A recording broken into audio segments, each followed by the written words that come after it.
You're watching the Daily Dodge Pre-Game Show. And a very pleasant good evening, everyone, from historic Columbus Fireman's Park. Daily Dodge TV presents WIAA Playoff Football. And tonight, it's a Level 1 matchup in Division 4. Undefeated Columbus at 9-0, getting set to host the Arcadia Raiders, who come in with a 5-4 overall record. Hi again, everybody. Mike Tronson with you at the football field. I'm joined on site by my good friend and partner, Tim Haldeman. Charlie Dern is our engineer and videographer for tonight's broadcast. And this broadcast is brought to you by our presenting video sponsors, Columbus Family Dental, Hometown Glass and Improvement, and the Beaver Dam Unified School District.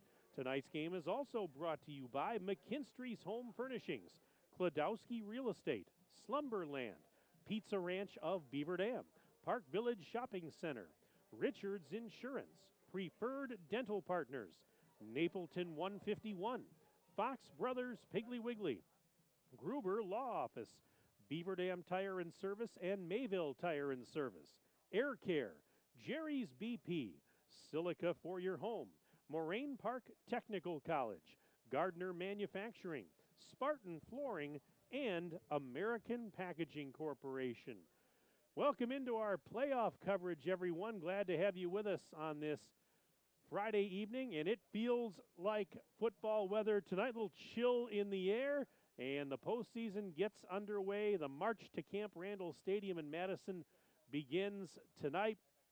And Columbus, what a regular season it was for the Cardinals, Tim Haldeman, as they played a very tough schedule and were unscathed when they came out of it 9-0 on the season. And, Mike, they got tested a couple of times here late in the season. Lake Mills gave them a really good taunt, as they say, yes. And, Cedar Grove, Belgium, gave them a good tussle for about 3 quarters, and then, the Connor Roach show, and it's not just Connor Roach. I mean, this kid has just been phenomenal, Mike, and I know that you are going to give some stats here momentarily. Peyton Powers at the quarterback position has been steady and growing each and every week. The passing game hasn't been what maybe at times that they would like. It no doubt is improving, but very honestly, they really haven't needed a whole heck of a lot. But the big key, the 5 guys up in front that are averaging, roughly 265 pounds per man. They've got Arcadia in the front 5. They got them outweighed by 30 pounds per man. This group of 5 has been intact, not just this year, Mike, but last year as well. And they came in with experience. They came in determined to prove that, we can take, another back besides Colton Brunel, who, of course, is the all-time state rushing leader. We can take somebody else, and that being Connor Roach, to the promised land as well. Connor Roach in the regular season, 1,829 rushing yards, averaging 12.4 per carry, and 28 touchdowns. So for anybody who thought, well, Columbus's running game is going to fall off a little bit in 2024, you graduate the state's all-time leading rusher, think again. As you mentioned, you bring back the entire offensive line, and Connor Roach is no slouch himself, as those numbers would indicate. The bread and butter of this Columbus team, as you mentioned, is the running game, but they can pass when they need to. And Peyton Powers has had a pretty good season, 617 passing yards, 6 touchdowns, and averaging about 7.3 per completion. Columbus, by the way, here's an interesting stat. They need 33 points to hit 2,000 points over the last 4 years. That's how dominant this team has been over the last couple of seasons. With 33 more points, whether they get it all in this game or maybe some tonight and some, if they would win next week, they would hit or even surpass 2,000 points over the last 4 years. We mentioned that Columbus, Tim, played a very tough schedule. We talked about, playing Aquinas and Lake Mills, Cedar Grove, Belgium, just to name a few. Well, I tell you what, in Arcadia's defense, Arcadia's 5-4. They're out of the Cooley Conference. They play a tough schedule, too. The Raiders, 5-4 doesn't sound like a lot, but when you consider the teams that are in their conference, Aquinas, West Salem, Onalaska Luther, they play some quality competition as well. This is a fairly young Raiders team. And so, if as a matter of fact, looking at their roster, their quarterback, Carter Wegman, who's had a nice season, is only a sophomore. And their top running back, Max Blaschko, he's a junior. He's played very well also. Carter Wegman, I'll go back to him, 1,137 passing yards this season, 15 touchdowns, and averaging 7.6 per completion. Meanwhile, Max Blaschko on the ground, 1,089 yards, 9 touchdowns, 6.3 per carry. Those aren't bad numbers. Those are really good numbers. Mike, they're very good numbers. And the one thing that does concern me, and the one place where Columbus has been a bit vulnerable on defense, is their pass defense.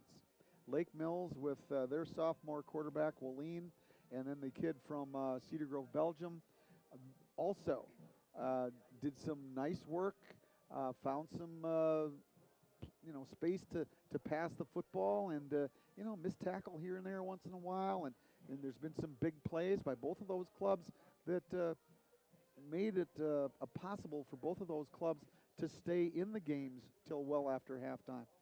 So, Columbus is going to have to shore that up just a little bit tonight. They've got some talented kids, kids out of the backfield. You mentioned Blaschko. Kid's a fine running back, over 1,000 yards. Nothing to, this kid is going to be tough, no doubt about it. So they're well dimensioned as well. Two ways to go, passing and running.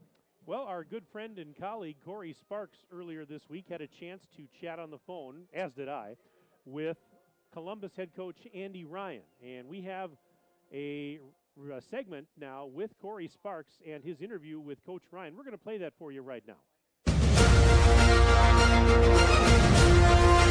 The Columbus Cardinals enter the playoffs after an undefeated 9-0 regular season. The Cardinals won the Capital Conference, finished the year as the number 2 team on the ESPN Wisconsin Small School Media Poll. We bring in head coach Andy Ryan ahead of his team's Level 1 matchup with Arcadia. Coach, your first year at the helm of this program, what a ride it has been. How did these results match up with the expectations you set for yourself and for this team at the beginning of year one? Yeah, no, thanks for having me. We really expected with the coaching staff that was coming back and the roster that we had, we really believed in these guys and what we were trying to do, so it's been an exciting year for us. Colton Brunell put up one of the best seasons in Wisconsin high school football history last year. He leaves, but the run game stays. Can you speak on this backfield, specifically Connor Roach, and everything that you guys have been able to accomplish on the ground this season? Yeah, it really starts with our offensive line. I mean, returning 5 offensive linemen is huge for us. Then we have extremely talented backfield. Connor's done a really good job running hard and finishing those runs and breaking big runs. But it really does start up with the offensive line, and having a second and third back that come in and get good yards too, it really helps out as well. What can you say about the strength of schedule? I mean, it feels like you guys have played 4 or 5 playoff games already. You could name off everybody in the conference, even the non-conference competition where you guys took out Aquinas to start the season off. What can you say about just the difficulty of your opponents already and how that should equip you for some October and November football? Yeah, I think looking at the schedule at the beginning of the year, we all knew it was going to be a challenge. And it's really given us some adversity and shown what we can do under that adversity. And the more games we play, the only better it's going to help us. On the defensive side of the ball, I see 10 interceptions, 26 sacks for this team over 9 games. Who are some standouts who really lead this team on the defensive side of the ball? Yeah, overall, Wyatt Grafton really puts a lot of pressure on the quarterback. He's a beast up front, so it really causes a huge mess for everyone offensively, and stops the run and helps get the pass coverage. The best pass coverage is the pass rush. So he's really helped out in that aspect. You ask a lot of coaches around the state at the beginning of the season, even in early practices, contact days, what's the goal? And they say, we want to get to Camp Randall. This program has put itself in those conversations consistently, year in, year out, and you guys are in those conversations again. What has Columbus done so well to really build this winning championship-like culture? Treating the off-season serious, right? Attention to detail in the off-season, training hard, bigger, faster, stronger, and we just go 1-0 every week and focus on the main thing ahead of us and just keep going forward. And then lastly, looking at your level 1 opponent, it is Arcadia. They like to throw the ball around a little bit. What does that squad bring to the table, and what kind of a threat could they pose to you guys? Yeah, they're an extremely well-coached team. We know that. They came down here a couple years ago and actually beat Columbus in the playoffs, so we don't take them lightly, and then we're looking forward to it. All right, Coach Ryan, thank you so much for the time, and best of luck against Arcadia in level 1. I appreciate it. Thanks for having me. That was head coach Andy Ryan ahead of Columbus's level 1 date with Arcadia. For 1430 ESPN Beaver Dam, I'm Corey Sparks.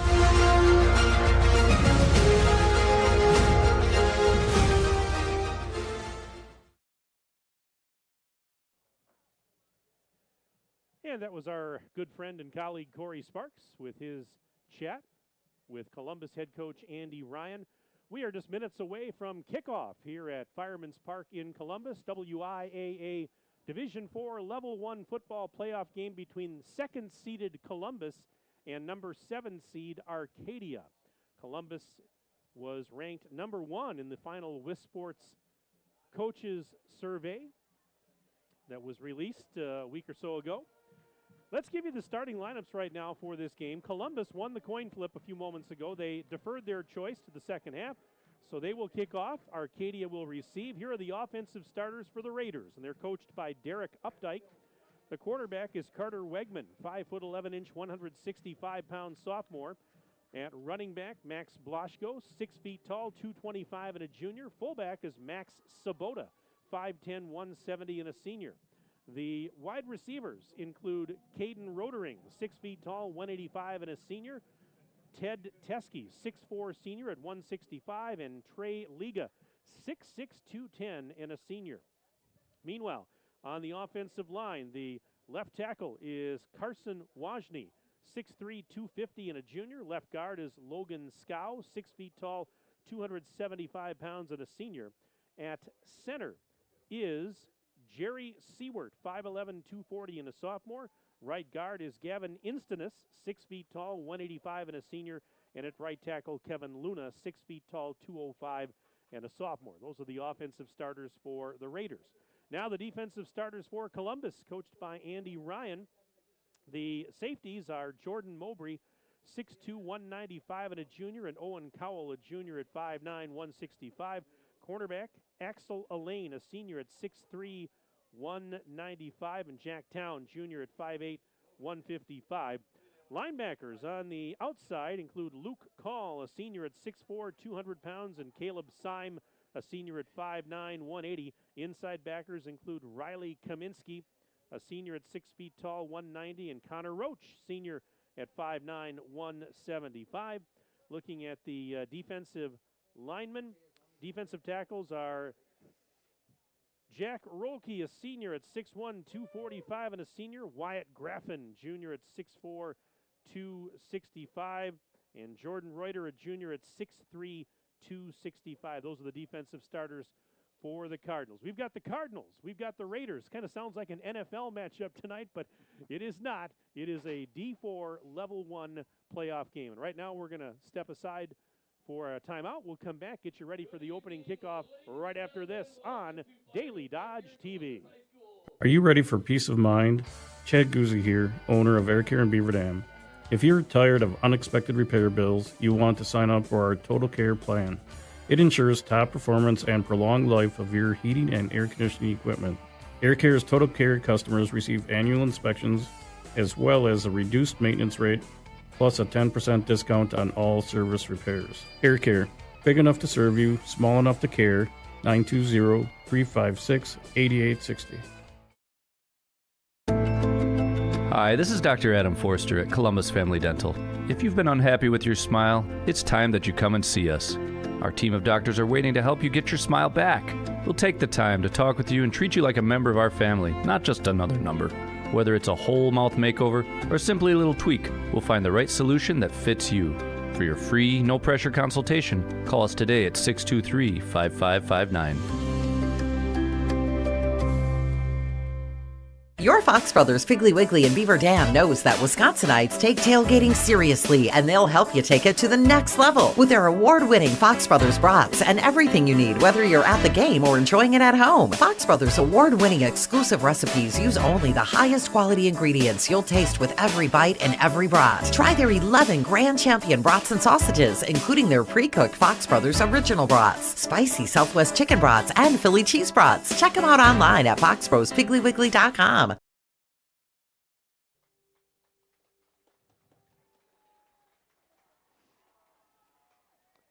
And welcome back to Columbus. Mike Tronson, Tim Haldeman, Charlie Dern with you on Daily Dodge TV. Hey, if you would like to email the booth tonight, we'd love to hear from you. And you can find us at sports@dailydodge.com. Sports@dailydodge.com. Email the booth. You can send us your name, where you're from, who you're cheering for. You know the drill. And put Columbus or put Arcadia in the subject line, so we know that it's you. Sports@dailydodge.com. And Tim, before we kick this thing off, we got to give a shout out to the Columbus coaching staff. Not for anything that was football related, but I don't know if a lot of people probably have heard about this in the local area. But last week, when Columbus finished out the regular season at Beloit Turner, during halftime of that game, several members of the Columbus coaching staff put out a car fire in the parking lot. And, of course, you've got Jared Fox and company that they are firefighters. That's what they do for a living. And they put their skills to good use and put out a car fire and got everything under control until the Beloit Fire Department could get there. So hats off to them. My goodness, is there anything that they can't do? Well, to answer that question in regards to Jared Fox, the answer is no.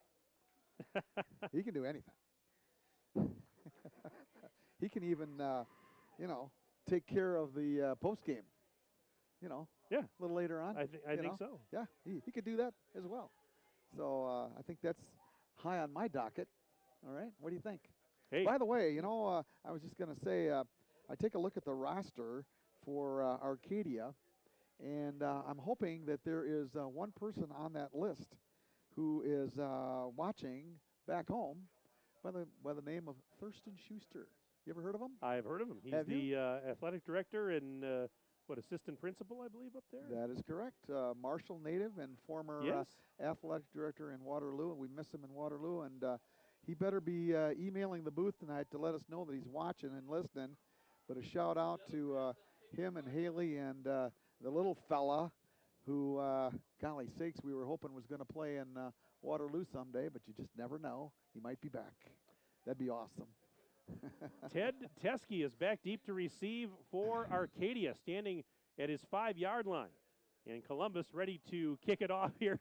A little Daffy Duck for you. You call that a balk. Yeah, exactly. You call it a balk in the game of baseball. Devin Pratt will kick it away for the Cards. Here we go. Second season getting it away now. Boom. It's a short kick, end over end, and it will bounce and be fielded at the 20-yard line. And there's not really anywhere to go for the return man. I believe that was Trevor Pronshinsky. Where's number 13? 6 feet tall, 175, and a sophomore return of about maybe 2 yards. And it'll be 1st and 10 for the Arcadia Raiders. And they've got it at about their own 22-yard line thereabouts. Hey, emails are coming in already. I love that. We'll get to them here as we move along tonight. 1st and 10 for the Raiders as they move right to left. Officially, they're calling it the 23-yard line. Quarterback Wegman is under center as they motion a man. Wegman turns around, hands it off, and that is, just nothing happening up the middle. Well, now the second effort, and the pile goes forward. But I tell you what, initially it didn't look like much of anything was going to happen there. But Max Blaschko, the carrier, on a second effort and with some help, they pushed the pile forward to turn nothing into something. He picked up 2 to the 25-yard line. Would you call it a late whistle? Maybe so. Yeah. Second and 8. The scrum seemed to have been, not going anywhere for quite some period of time, but they just let them play. 2nd and 8. Arcadia at their own 25, and Wegman back to throw, rolling to the far side, throwing on the run. It is caught at the 40-yard line. Trey Liga with the reception. There was good coverage out there by Jordan Mowbray, but Liga makes the catch. That's a 15-yard gain to the 40-yard line. It's 1st and 10 for the Raiders. Mike, one thing that I did notice when you made the introductions of the offensive starting lineup for the Raiders, they got a 6'4" end and a 6'6" end. That's quite the target. All right, 1st and 10. Arcadia on their own 40-yard line, moving right to left here in this first quarter. Wegman rolling to the near side this time, being chased. Oh, and he's hit and fumbles the football. It's loose. Nope, and nope, they're saying incomplete pass. Okay. Yeah, they are saying incomplete. So it's not a fumble, incomplete pass. That's a break for Arcadia. Ooh, who made the hit? Was that 24? I think. And Charlie, my goodness, that was quite the hit, as you said. And I didn't see exactly who it was. I think it was 24. Was it? Am I right, guys? Was it Town? Might have been Jack Town. Columbus has these black jerseys on tonight. They're classy-looking unis, black jerseys, red pants, red numbers, but the red on the black is hard to read sometimes. 2nd and 10 now. Wegman back to throw. Throws off his back foot. Incomplete. Over on the near side at about the 43-yard line. Town was in coverage. The intended receiver was Max Sabota. Max Sabota is the fullback. Mike, the first pass that they completed, the quarterback, Wegman, rolled to his right. He was very comfortable, had ample time. The two that he has thrown incomplete, he's rolled to his offside, in other words, the near sideline here, and rolling to his left and not nearly as accurate with his throws. 3rd and 10 from the 40. Trips to the right, one receiver to the left. Wegman, quick drop, throws it up near side, incomplete as he wanted to hit. That is Caden Rodering with the intended receiver, and Town was in coverage. Our engineer is Charlie Dern. Charlie, I'm getting some reports that our levels are very low. It says the commercial volume is fine, but says Tim and I are very low, so we need to crank that up if we can a little bit. And we apologize, folks, but we'll do our best here. It's either too hot or too low. It's just never right. Anyways, a punting situation here for Arcadia. And here is the punt. Ooh, pressure came, but getting the punt away was Wegman, and it goes out of bounds on the far side. So we'll work on the audio here. 10:22 to go in the first quarter of play. No score as of yet on the Gruber Law Office's one call, that's all scoreboard. We've got some emails, as I said, to get to. Watching poolside tonight at the Wave Pool at the Wilderness in the Dells. That is our good friend Aiden Voigt, who accompanies us, Tim, on a lot of nights. We're appreciative that Charlie came tonight to take his place.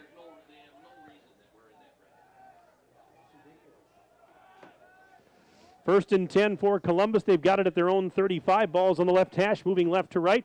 Peyton Powers out of the gun. Has the snap, gives it up, and that is, guess who? Off the left side. Well, actually, it was Owen Cowell. That was not Connor Roach. And again, I'm struggling right now, as well as we know this Columbus team. They have not worn these jerseys before, and it is a little difficult, even through the binoculars from a distance, to catch the numbers sometimes. That was Cowell out to the 49-yard line, and a 14-yard pickup. 1st and 10. Again, that ball's on that left hash. Single receiver to each side. Peyton Powers barking out instructions from the shotgun. He gets the snap, hands it up. That is Connor Roach. Left side he goes, and he's going to be wrapped up near the line of scrimmage. And that was a nice play by Max Sabota, the outside linebacker. Got in there and made a nice stop. Sabota's been battling. He's had a bad ankle. He's been battling here, according to his head coach, Derek Updike. But, boy, the ankle did not seem to phase him there as he makes the stop. 2nd down and 10 coming up from the 49 for Columbus. 9:42 and counting left in the first quarter. No score on the Gruber Law Office's one call, that's all scoreboard.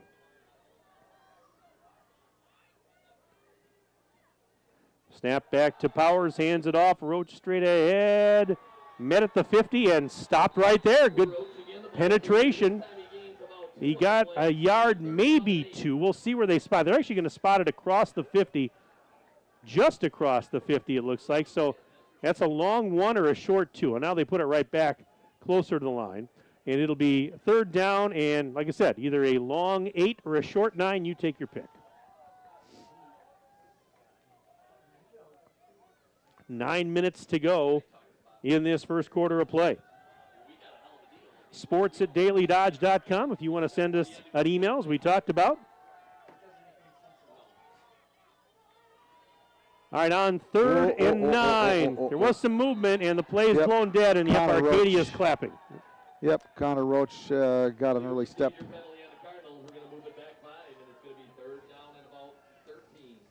Well, this is exactly what the Raider defense wants.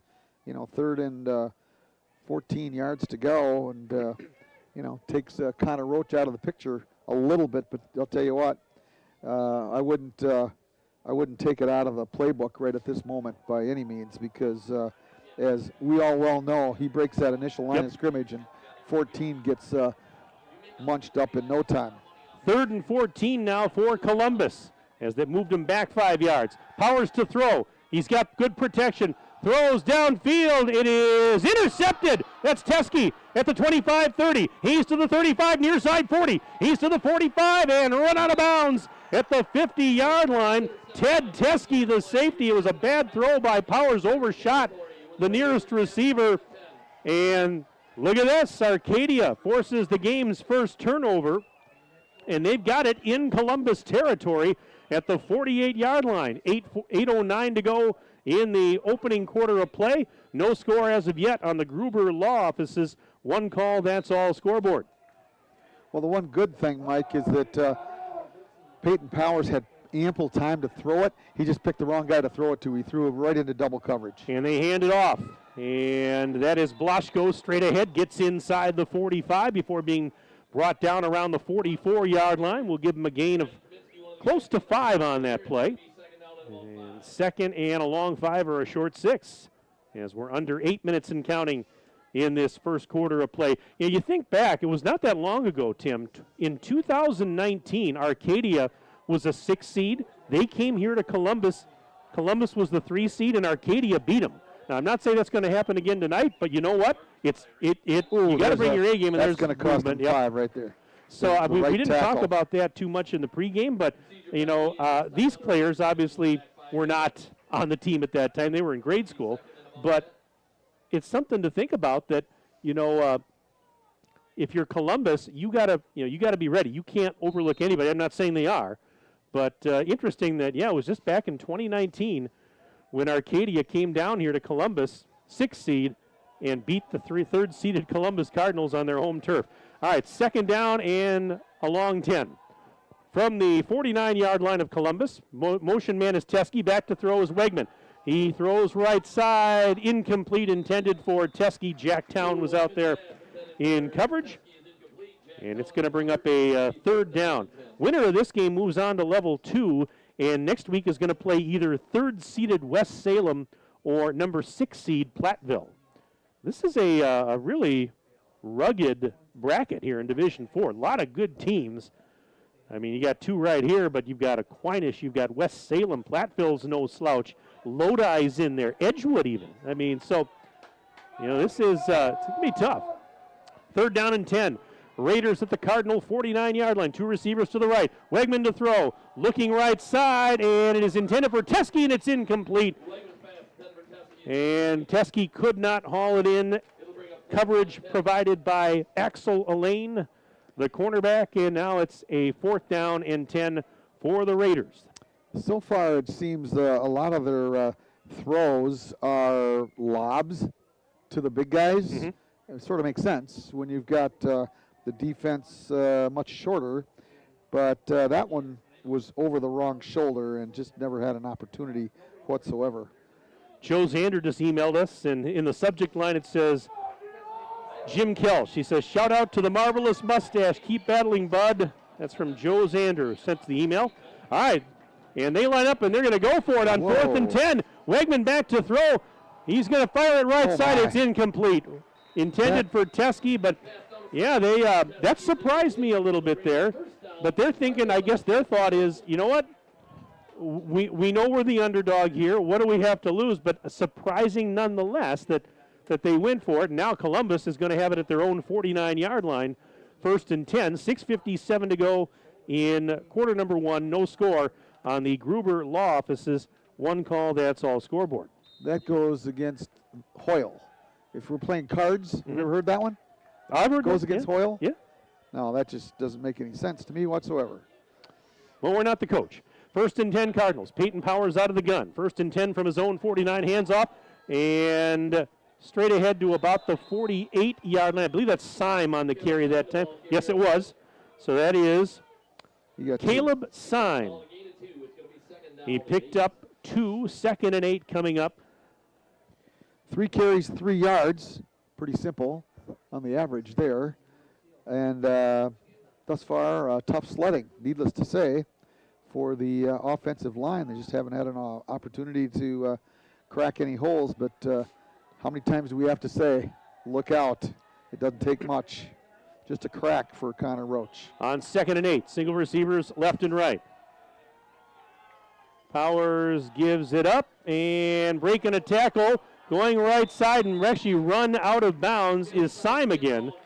So interesting here, Columbus has not been just handing it off to Roach willy-nilly.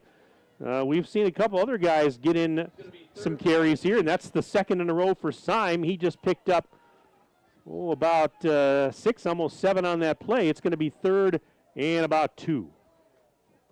And there you go, Tim, delivered right to you. Jay, thank you. All right, it is 3rd and 2, a short 2 for Columbus from the 42-yard line of Arcadia. Handoff, Syme, hesitation. Now he gets the first down inside the 40, spins, and a little second effort to get maybe an extra yard or thereabouts. Looks like they'll mark him down around the 37, but he easily got the first down as he picked up close to 6 on the play. A fresh set of downs for Columbus. Hey, make Moraine Park Technical College your first choice for an education tailored to your success and growth. With campuses in Beaver Dam, Fond du Lac, and West Bend, visit morainepark.edu/first choice. Mike Tronson, Tim Haldeman here with you. Charlie Dern is on site, our videographer and engineer. 1st and 10 for the Cardinals on the Raider 37-yard line. Scoreless game on the Gruber Law Office's scoreboard. Handoff to Roach, and he is going to get wrapped up for a loss in the backfield. Trey Liga. How about that? Trey Liga, 6'6", 210, and a senior. Wide receiver on offense, but he's a defensive end, and he got back there in a heartbeat. And that's a loss on the play of a couple, and now we have a timeout called by Columbus. Timeout brought to you by our good friends at McKinstry's Home Furnishings. They're located in downtown Beaver Dam. Again, a reminder, you can email the booth tonight, sports@dailydodge.com, sports@dailydodge.com. Put Columbus or Arcadia in the subject line. We'd love to hear from you. And while we have a moment here, if you look at the folks here in the field tonight, if you look at the Arcadia roster, number 12 says Logan Conrad, but it doesn't list his height or weight or grade. It says next to it, in our hearts forever. And earlier this year, on the day before Arcadia was scheduled to have their scrimmage, their preseason scrimmage, Logan Conrad passed away as a result of injuries sustained in an auto accident. Our hearts certainly go out to his parents, his family, his friends, the team. And you know what? It was an absolutely tragic thing, but I'm going to talk a little bit about some of the heartwarming stories that came out of that in just a moment. 2nd and 12 for Columbus. They're at the 40-yard line of Arcadia. Snap back to Powers, hands it to Roach, left side, and he will avoid a tackler and can't get by the second man as he's brought down around the 39-yard line. Colton Anderson, the cornerback, with the tackle. It's going to be 3rd and long. But Coach Updike was saying, his family gave their blessing to keep his name on the roster all season long. I was one of the nights right after the accident happened.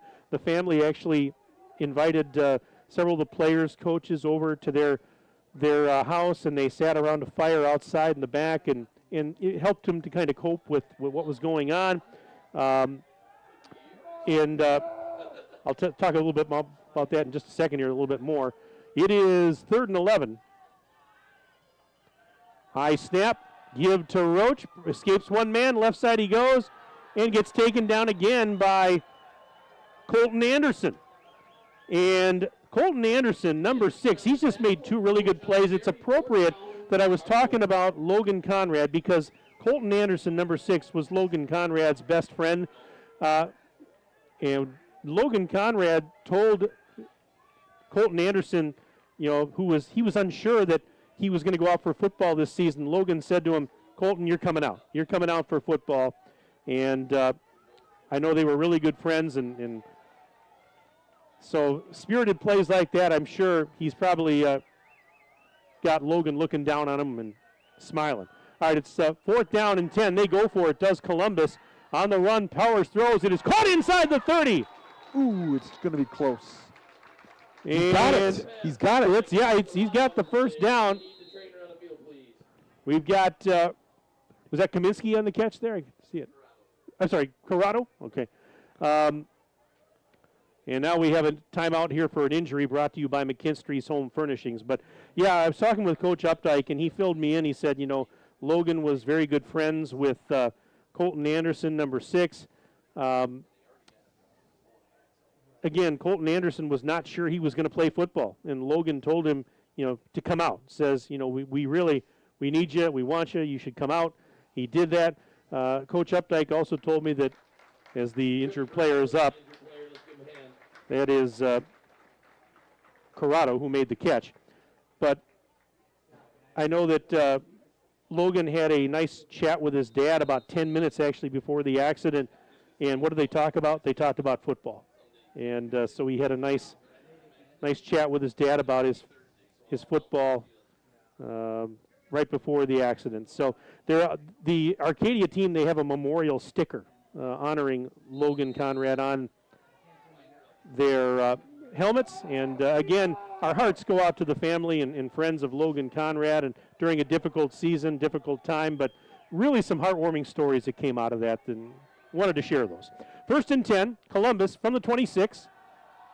Roach straight ahead, lowers the shoulder and gets down around the 20-yard line. So after that big catch by Corrado a few moments ago, Griffin Corrado to get the first down, then they hand it back to Roach, and they mark him right at the 20. Gain of 6, 2nd and 4 coming up. 7 carries, 7 yards. That's holding Connor Roach in check. Hand off to Roach, left side, then cuts back. He's to the 10, he's to the 5, into the end zone. Touchdown, Columbus. Connor Roach from 20 yards out, and with 2:43 to go in the first quarter, it is 6-0 in favor of Columbus. Roach, 20 yards to the house. There was the crack. One little crack in the defensive line, and it's all over in a heartbeat. And now the conversion try.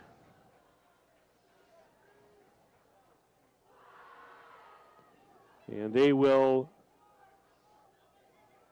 Pratt's going to attempt the extra point here. Here's the snap. Hold down. Kick is up, and the kick is good.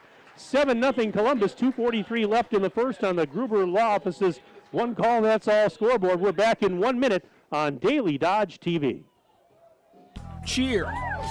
Now cheer louder. Any accomplishment worth doing is worth doing with all your heart and soul. The entire team at Hometown Glass and Improvement knows that dedication, time, and respect can lead to greatness.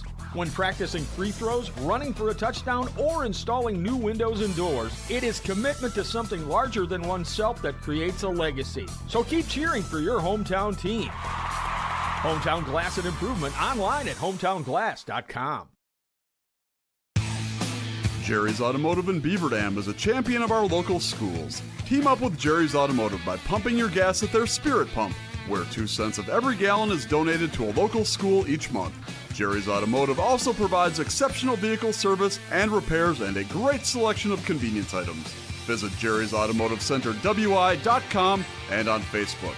Jerry's Automotive, 700 North Spring Street in Beaver Dam, across the street from Beaver Dam Food Pride.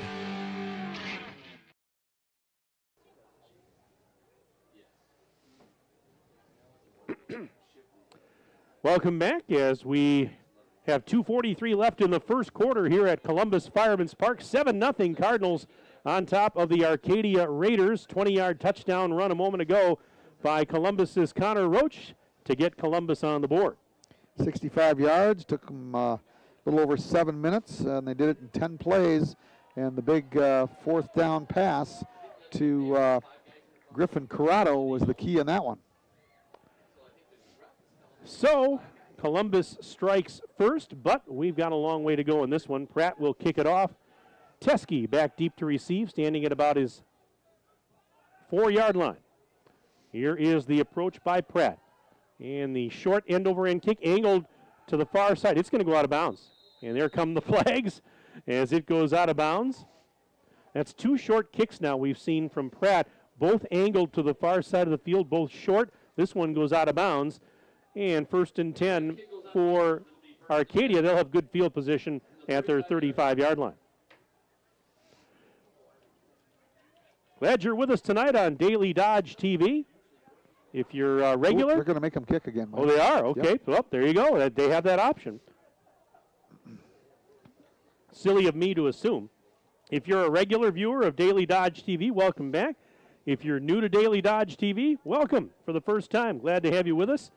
I'm sure a lot of folks tuning in from up in the Arcadia area tonight. That is not a short trip from Arcadia to Columbus, probably around 3 hours or maybe a little less than that. But I have fond memories of Arcadia because for many years, back in the mid-'90s, I worked at WEAU TV 13 in Eau Claire.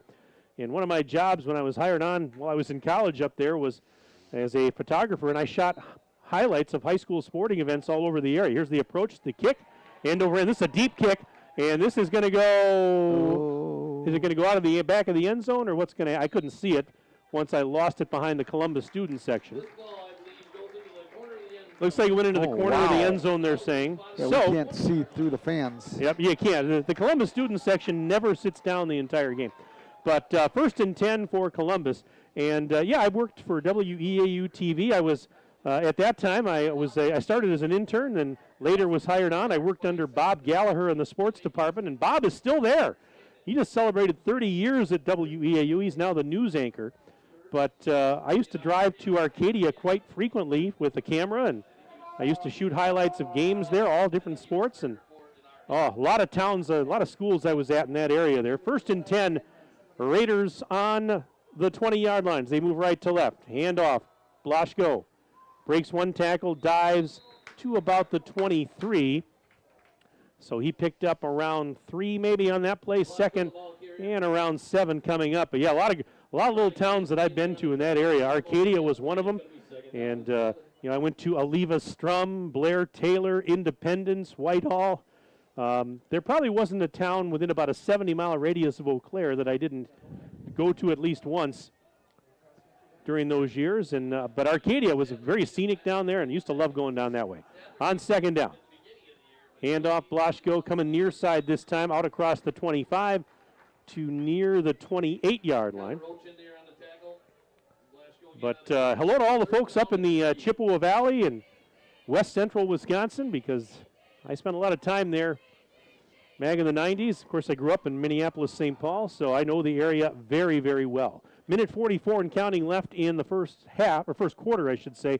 7-0 Columbus on the Gruber Law Office's one call, that's all scoreboard. 11 plays from scrimmage, 7 passes for the Raiders. They're 1 for 7 through the air. 3rd and 3 from the 27-yard line. Oh, there's a 5-yard penalty. That'll cost them 5. That is a false start on Arcadia. Procedure penalty on Arcadia will move it back 5 yards. It'll be 3rd down and about 8.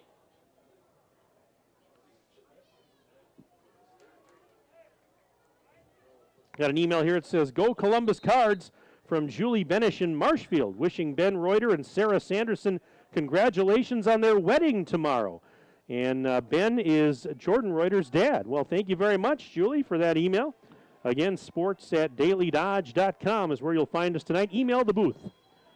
Put Columbus or Arcadia in the subject line. And, we've got a timeout called by Arcadia. This is their first of the game. Each team has now used one timeout. This timeout brought to you by McKinstry's Home Furnishings. They've been in business for 166 years underneath that red awning right now in downtown Beaver Dam. Mike Tronson, Tim Haldeman with you. Charlie Dern is here tonight. Our game brought to you by our presenting video sponsors, Columbus Family Dental, Hometown Glass and Improvement, and the Beaver Dam Unified School District. Tonight's game also brought to you by McKinstry's Home Furnishings, Kladowski Real Estate, Slumberland, Pizza Ranch of Beaver Dam, Park Village Shopping Center, Richards Insurance, Preferred Dental Partners, Napleton 151, Fox Brothers Piggly Wiggly, Gruber Law Office, Beaver Dam Tire and Service, and Mayville Tire and Service, Air Care, Jerry's BP, Silica for your home, Moraine Park Technical College, Gardner Manufacturing, Spartan Flooring, and American Packaging Corporation. 66 seconds left in the first quarter, 7-0 Columbus with the lead on the Gruber Law Office's scoreboard. 3rd and 8, Raiders on their own 22. Off his back foot, Wegman throws right side, leaping grab, Teske, he got it, near the 50. Oh, what a grab that was. Oh my goodness. Good coverage by Town, but Teske is 6'4", and he leaped, and he used that nice tall frame to get that catch and bring it down, and they mark it at the 48-yard line, 26 yards. Nothing but a jump ball, and you can do that when you got a 6'5" plus kid. I bet he plays basketball, doesn't he? I sort of that figured. Frame like that. 1st and 10. We had a lot of basketball players on this Arcadia football team. They, just like Columbus, you know, guys do multiple sports. And Blaschko, the ball carrier, lost a yard on that carry back to the 47, where it'll be 2nd and 11. 22 seconds and counting left in the opening stanza. We're at Fireman's Park in Columbus. Big crowd on hand as per usual. Nice to see. Best real estate firm, best realtor, and favorite realtor for 2024. We love living and working in Dodge County, all of the wonderful people we serve, and the opportunity to give back to our community. Thank you, Dodge County. Thank you. Kladowski Real Estate, your trusted real estate advisors. Are you ready to score big on home comfort? Cheer on our area athletes with McKinstry's Home Furnishings. From plush recliners to luxurious sofas, stylish bedroom sets to cozy area rugs, and all the accessories you need to make your home a winner. Whether you're outfitting your man cave or upgrading your living room with MVP style, McKinstry's has you covered. Game on with McKinstry's Home Furnishings, where winning starts at home. Year after year, McKinstry's. All righty, second quarter getting underway here in Columbus. Arcadia football, 2nd and 11 from their own 47. 2 receivers left, 1 to the right. Back to throw is Wegman. Now here comes pressure. He got hit as he threw. Incomplete. He wanted to hit Teske down the left sideline, and there was double coverage down there with Town and Kaminsky. Both following Teske, and it's incomplete.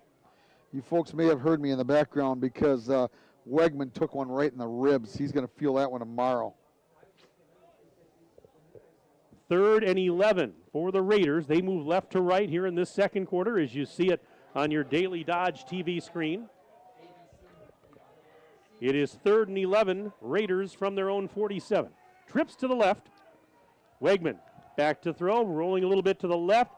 Fires, incomplete. And again, this time Teske had 3 defenders in the area, but again, the ball was well overthrown, and it'll be 4th down, and now I would imagine they're going to punt here because last time they went for it near midfield, and that didn't go so well. But we'll see. Derek Updike. This is, I talked to him last night, and I asked him, how many years is this for you? And he said about 20 years he's been head coach of Arcadia now. Meanwhile, Andy Ryan on the Columbus sideline, taking over the program this year. He's in year number 1 as the head coach. All right, punting situation here. Wegman's kick, high floater, fielded at the 20, and down the left sideline.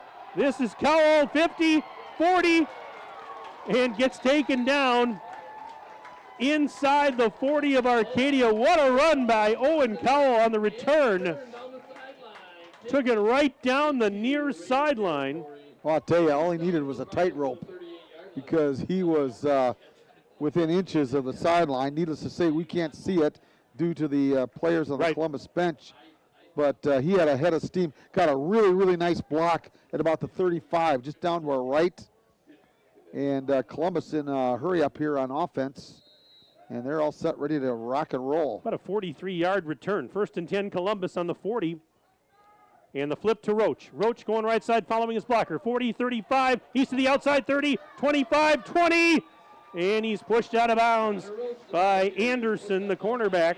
Now, that was a surprise play. Roach was not lined up in the backfield.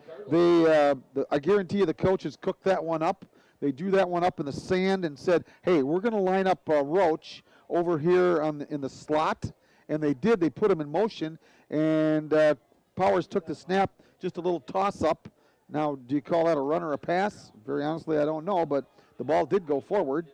So I guess you got to call it a pass. Gain 1st and 10 on the 20, play. 20 yards. 20. 1st and 10 from the 20. We're going to give Roach 20 yards. Powers out of the shotgun once again. Handoff, Roach slips, and he's touchdown.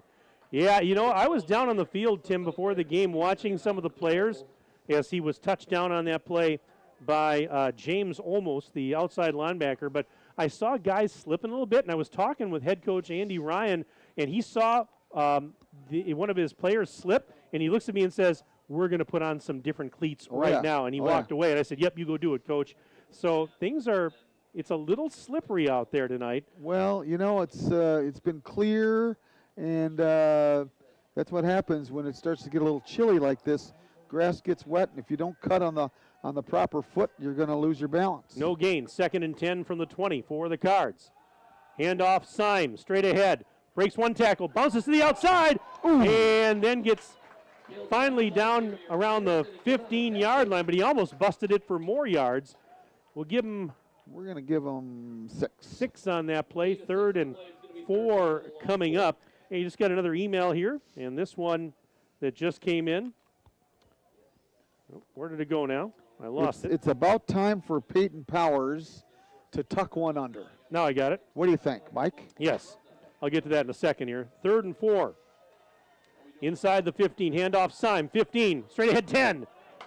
And tackled at around the 5-yard line. I think Teskey was one of the guys in there to stop him. 1st and goal, Columbus.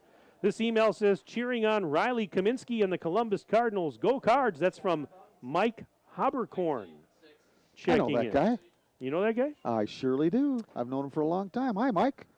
sports@dailydodge.com. You can email the booth, put Columbus or Arcadia in the subject line. Let me know your name, who you're cheering for, where you're from. We'll give you a shout out. All right, 1st and goal from the 6 after a gain of about 9. And the handoff, Syme. Breaks the tackle, 5, and he lunges towards the goal. He's in. Touchdown, Columbus. Caleb Syme from 6 yards out. 9:23 to go, 2nd quarter, and it's now 13-0 Cardinals. Well, Columbus showing a little bit of, what would you say, balance in their backfield here tonight? They really are. Something a little different. And, you know what? Powers has not tucked it under one time yet. That's going to come, I guarantee you. They're going to go for 2. It would appear. Or do they? No. Timeout. We'll see. They are. They do. The throw caught Roach for the 2-point conversion. Powers to Roach. 2-point conversion's good. 15-0 Columbus rather. We're back in 1 minute. Daily Dodge TV. American drivers overpay an average of $368 per year on their auto insurance. Why? Because, well, insurance is hard. It's complicated. It's time-consuming to get quotes from multiple companies, so we overpay.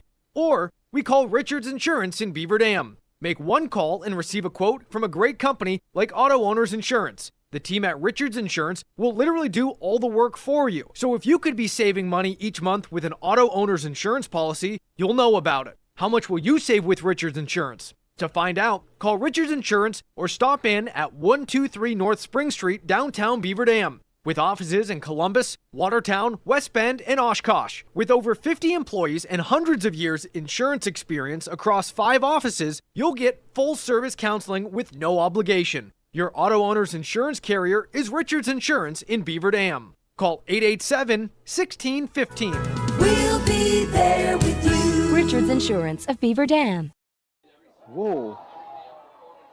And as we come back to live action, they kick it off, and Teskey has to pick up the kickoff, and he's running it down the left sideline and finally gets taken around the 25-yard line. But that one was kind of in no man's land behind Teskey. He had to go over and pick it up. That's a live ball, and was able to get it back out near the 25-yard line. See if they decide to spot it right there or move it. No, they put it right at the 25. That's where it'll be 1st and 10 for the Raiders. 9:22 to go, second quarter. And on the Gruber Law Office's one call, that's all scoreboard, 15-0. Columbus leads Arcadia. Raiders have it 1st and 10. Wegman the toss. This is Blaschko coming near side. And he's going to get brought down in the backfield. Boy, there were jerseys there everywhere. I saw Blake Carthew there. I saw Wyatt Graffin there, big number 70. He's always fun to watch on defense. It was like there was no offensive guard there. He just went right through him. Right through him, yep. Loss of one. Was that Blaschko on the carry? Yes, it was. 6 carries for 11 yards for the leading rusher for the Raiders, Max Blaschko, just a junior. 2nd and 11. Ball's at the 24-yard line. Wegman under center, back to throw. He's got some protection, firing it down the right side, looking for Teskey, and it's incomplete, just out of his reach. Boy, the coverage there provided by Jordan Mowbray, but almost every time they throw, they're going after Teskey. And they're going for the down. And they're going for, yeah, exactly. And that one, that was close, but it was just out of the reach, out of his fingertips. 3rd and 11 coming up for Arcadia at their own 24. We have 8:33 to go. First half of play here at Columbus Fireman's Park. Level 1 D4 action. Undefeated Columbus at 9-0. Arcadia at 5-4. Arcadia out of the Cooley Conference. Columbus from the Capital. Back to throw Wegman. Rolling now. Flushed out of the pocket. Left side he goes. 20. Throws. He got hit as he threw. Intercepted. It's intercepted right near the 35-yard line.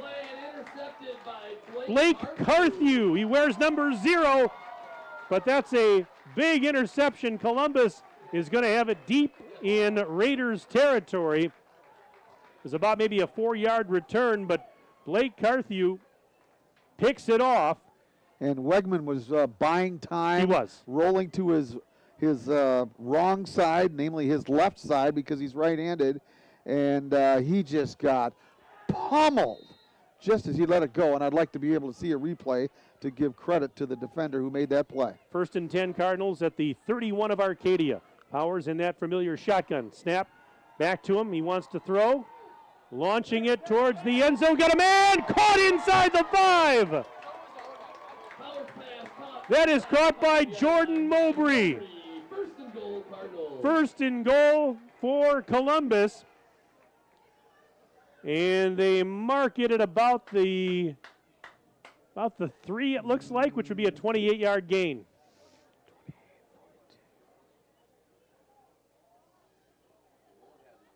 He was wide open. And I'll tell you what, give credit to the offensive line. I'll tell you, Powers just sat back there, counting to 3, 4, 5 seconds, had ample time, and the receiver, Mowbray, had about 3 steps on the defender. All right, officially they're calling it the 4-yard line. Snap back to Powers. Handoff to Roach straight ahead. Did he get in? Yes, touchdown Columbus. Connor Roach, a 4-yard scamper. And with 7:40 to go, second quarter, it is now 21-0 in favor of Columbus. Roach's second touchdown of the evening, a 4-yard run. And now the conversion try. Maybe. One way or the other. Well, exactly. Oh, they're going Snap for back 2. to Powers. They're going to go for 2. They're going to the other side into the time. end zone. Caught for the 2-point conversion. Luke Call caught it. Luke Call on the 2-point conversion. All right, it is now 23-0 Columbus. Back in 1 minute on Daily Dodge TV. When it comes to a winning lineup, turn to the selection of new and pre-owned vehicles at Napleton GM in Beaver Dam. Their team goes the extra mile to provide a winning experience, from hassle-free financing options to exceptional customer service. It's like having a dedicated cheering section cheering you on in every step of the vehicle purchase. Give the team at Napleton GM in Beaver Dam a call at 920-885-3301 or visit napleton151.com and find new roads with their winning inventory. White Construction is cheering on our student athletes in the community, and they want you on their winning team too. They're expanding and looking for passionate individuals who want to build their future as a team. Join a company that values teamwork, excellence, and community spirit. They're now hiring for multiple positions around Wisconsin, including general labor, fieldwork, and heavy equipment operators. Visit congruix.com to apply today and step up to the plate with White Construction. Let's build something great together. All right, here's the approach by Pratt. Kick, low line drive kick, fielded at the 20 to the 30, 35, and hit down around the 37. Anderson won the return there for Arcadia. 7:33 to go in the second quarter, and on the Gruber Law Office's one call, that's all scoreboard. It is now 23-0 in favor of Columbus. They got an email here, and this one says, wishing the Raiders and number 18, Deshaun Connor, a good and safe game. That's from Big Cousin Drew, it says. Drew, thank you very much for the email. Again, you can email the booth, sports@dailydodge.com. First and 10, 36 minutes. Reverse. It's a reverse. And this is Teskey going left side, 35. Out across the 40 and run out of bounds, or is he inbounds? That was read pretty well by the defense. Brought down over on the infield dirt of the baseball field over there. Who ended up running the ball, Mike? Teskey. Oh, okay. Number 10. Yeah. We're going to give him 6.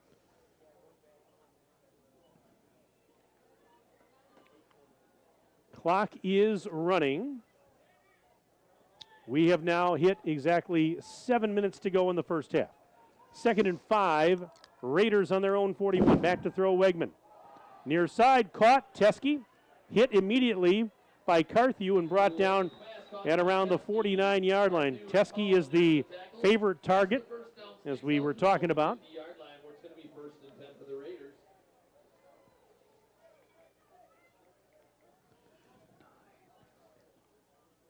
And they'll mark it just shy of the 50, so the 49-yard line is where they put it. 1st and 10. 3 for 14 through the air for the Raiders thus far for a total of 45 yards. This pass defense has really done quite well for the Cards. Ball's on the near hash. 2 receivers left, 1 to the right. Handoff. Blaschko trying to go left side, and Nothing he is going to be nothing going at all. And getting there first was Luke Call. And he slowed him up and had some help from his friends. Loss of close to 2 on that play. Back to the 47, where it'll be 2nd and 12.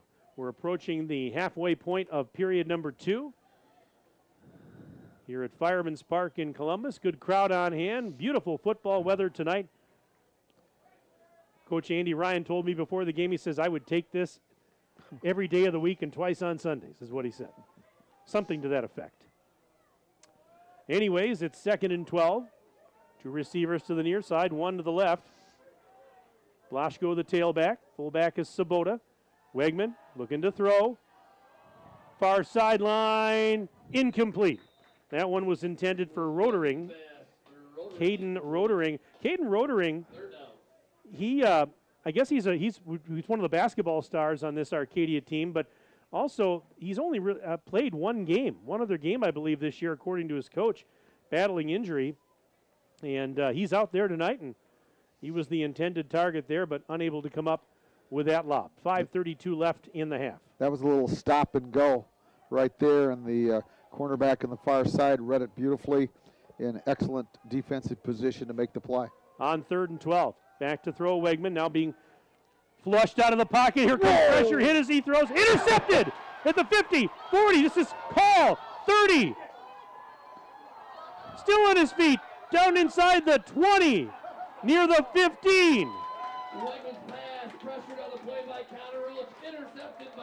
So Luke Call takes it down deep into Arcadia territory. But again, second time we've seen that where he's been pressured. The quarterback, Wegman, hit as he throws, and it caused him to throw a second interception. And guess who was the defensive play on that one? Connor Roach, number 1 on your program, number 1 on your hearts. All right, 5:16 to go in the second quarter. 23-0 Columbus on the Gruber Law Office scoreboard. Cardinals have it 1st and 10 on the 16 of Arcadia. Powers has the low snap. Rolling right. Wants to throw. Now going to tuck it under, and he's going to get tackled near the 30. Beg your pardon, near the 20.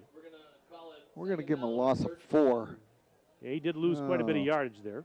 Come on. Marlon says 3 yards. Okay, I'll go with Marlon. I'm going to go with Schweitz on this one because he's What got do you got? You 4-yard got loss. 4? It was at the 16. Now it's at the 20. Okay. I are All smart. right. I can do math. All right. I was just trying to be kind to Marlon. 2nd and 14. Well, a lot of people try to be kind to him. And here is a handoff.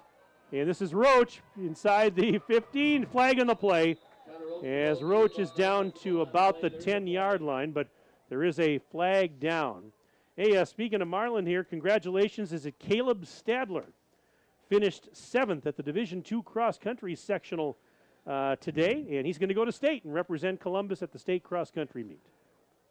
Congratulations to him, Caleb Stadler. Columbus walking backwards. Probably a holding penalty in the middle of that scrum.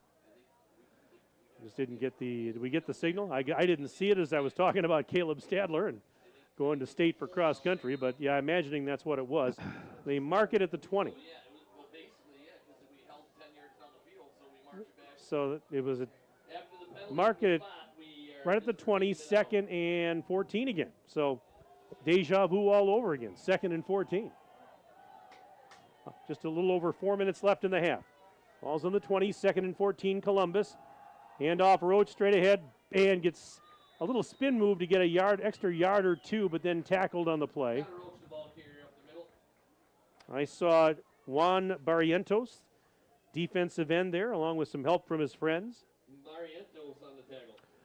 Gain of 3, 3rd and 11 coming up. Ball's at the 17.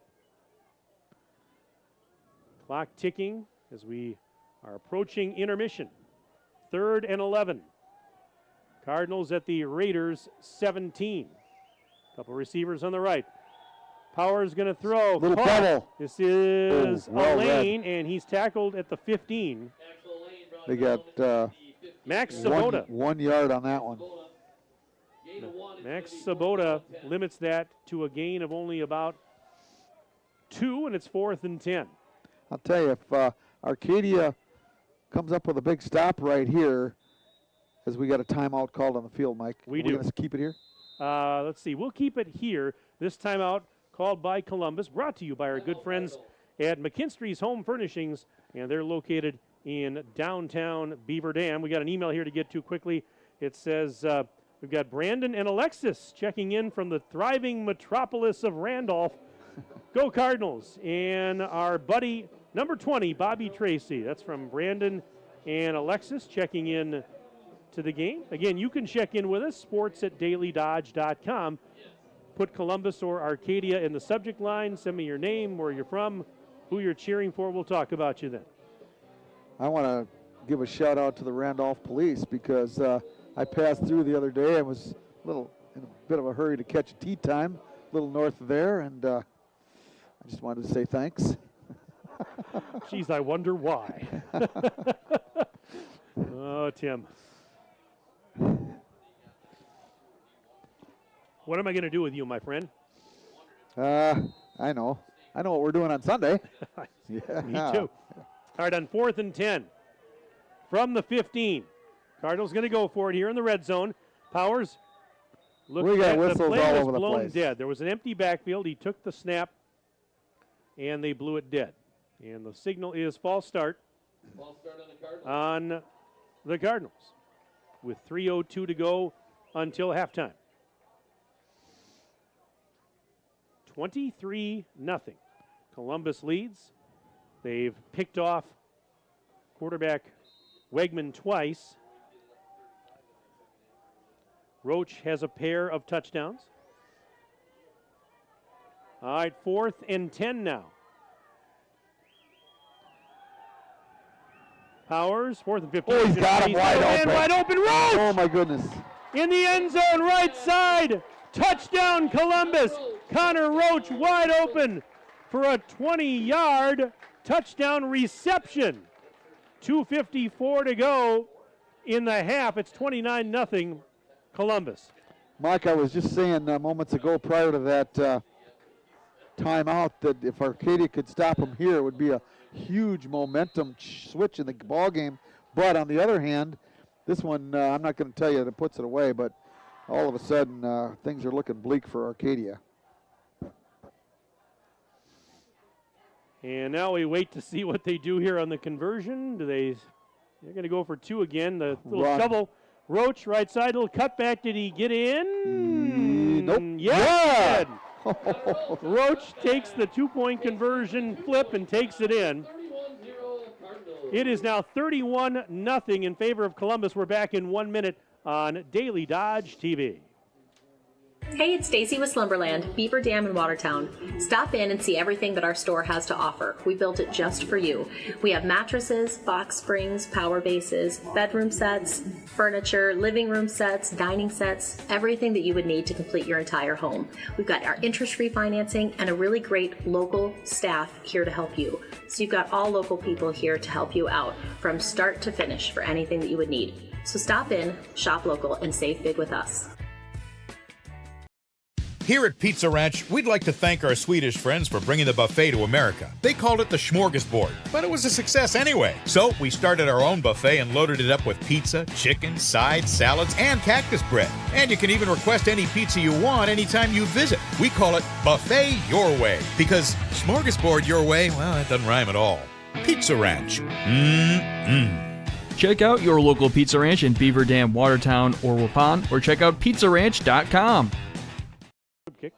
Squib kick as we're back to Columbus Fireman's Park, fielded near the 41-yard line by Arcadia. And couldn't quite see who came up with the ball as they uncovered the pile, but Columbus right now leading 31-0 on the Gruber Law Office's one call, that's all scoreboard. Make Moraine Park Technical College your first choice for an education tailored to your success and growth. With campuses in Beaver Dam, Fond du Lac, and West Bend, visit morainpark.edu/first choice. 1st and 10, Raiders. Arcadia has it on its own 40-yard line. Handoff, and the ball carried to the near side and tackled right at the line of scrimmage. Mowbray on the tackle. Max Sabota, the fullback, was the ball carrier. No gain on the play. 2:35 and counting left in the second quarter. I mentioned this in the pregame, but if you missed it, Columbus now at 31 points. Columbus needs 2 more points to hit exactly 2,000 in the last 4 years. That was an interesting stat that they told me coming into this game. So over the last 4 years, they've now had 1,998 points scored. That's pretty good. Whoa. And incomplete pass. That one intended for Blaschko. Blaschko, the intended receiver on the play, it is incomplete. It'll bring up 3rd down. For the Raiders. I was told that when Kimberly was in the middle of its historic run, they scored close to 2,400 points over 4 years. So I tell you what, it shows you how dominant Columbus has been when you consider that these last 4 years now they're almost to 2,000 points. That's phenomenal. That's a lot of touchdowns, a lot of scoring. 2:06 left in the second quarter. 3rd and 10. Arcadia on its own 40. 2 receivers each side. Timeout going to be called here. And the Raiders call their second timeout. Brought to you by McKinstry's Home Furnishings. They're located in downtown Beaver Dam. Again, the winner of this game will move on to level 2 next week and take on either third-seeded West Salem or number 6 seed Platteville. And if Columbus hangs on, of course, they will be here at this facility next week. You know, we talked about both of these teams playing really tough schedules. Ooh, Connor, by the way, Mike, Connor Roach is coming off the field. You know what? He's going to be okay, but I'd give the guy a rest. Well, you know, I'm serious.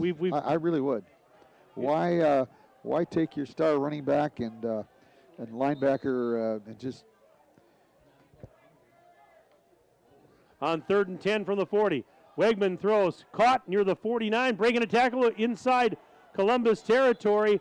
On the reception was Sabota.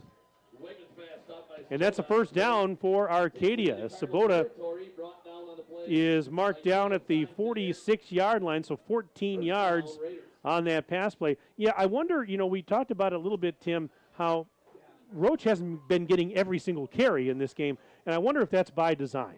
Maybe was he a little shook up in practice this week? Do they just want to save him because they're hoping to obviously advance far in the playoffs, and they don't want to see him injured in a game that right now they're ahead 31-0.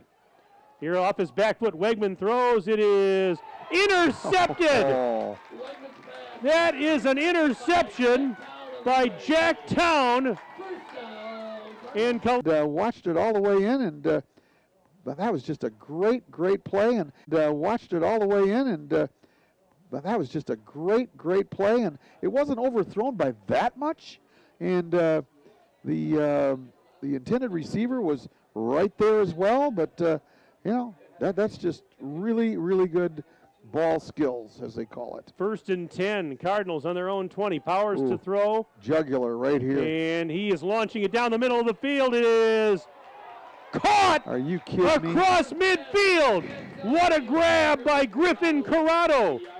Corrado had been injured for a couple of weeks. He's back this game and making his presence felt as it's a 32-yard pass play to the 48 of Arcadia.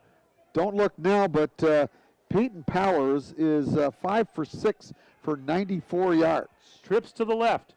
Powers out of the gun. Here's the snap. He's going to throw again. Launching it across the middle. Caught by Elaine to the 35-yard line of Arcadia. 13-yard pass play there from Powers to Axel Elaine, number 2. Under a minute to play in the second quarter. Columbus has one timeout remaining. Now the clock is running again. 1st and 10, Cardinals on the 35, and we have a timeout called by Arcadia. Brought to you by McKinstry's Home Furnishings in downtown Beaver Dam. Hey, I just got an email here, Tim, and I've got to mention this. It says, "Way to go, Columbus. Wyatt Graffin's 101-year-old great-grandmother, Eileen Harrington, I beg your pardon. Eileen Harrington, she's watching from Arena, Wisconsin. Keep it up. Eileen, God bless you. Thank you so much for tuning in. That is 101 years young. I tell you what, that is remarkable, and I hope you're doing very well, and thank you so much for being with us on the broadcast tonight. This is her great-grandson? Great-grandson, yes, Wyatt. That would all make sense. Graffin. Because I know 2 generations. Now I know 3. I don't know the one in between. The grandma and the grandpa, the 3rd generation. And now I know the 4th, the 1st, and the 2nd. If you follow me, Mike. Sports@dailydodge.com. Okay. I follow you, Tim. I do. Send us an email, sports@dailydodge.com, and we'll get you a shout-out during the game. Then I put Columbus or Arcadia in the subject line. 1st and 10 from the 35-yard line of Arcadia for the Cardinals. Here's Powers looking to throw. Being chased out of the pocket. Throws. Caught. Inside the 30. Corrado with another catch. And they're in hurry-up mode here because they've just the one timeout, 35 seconds. Ball's at the 28? And do they spike it? They did.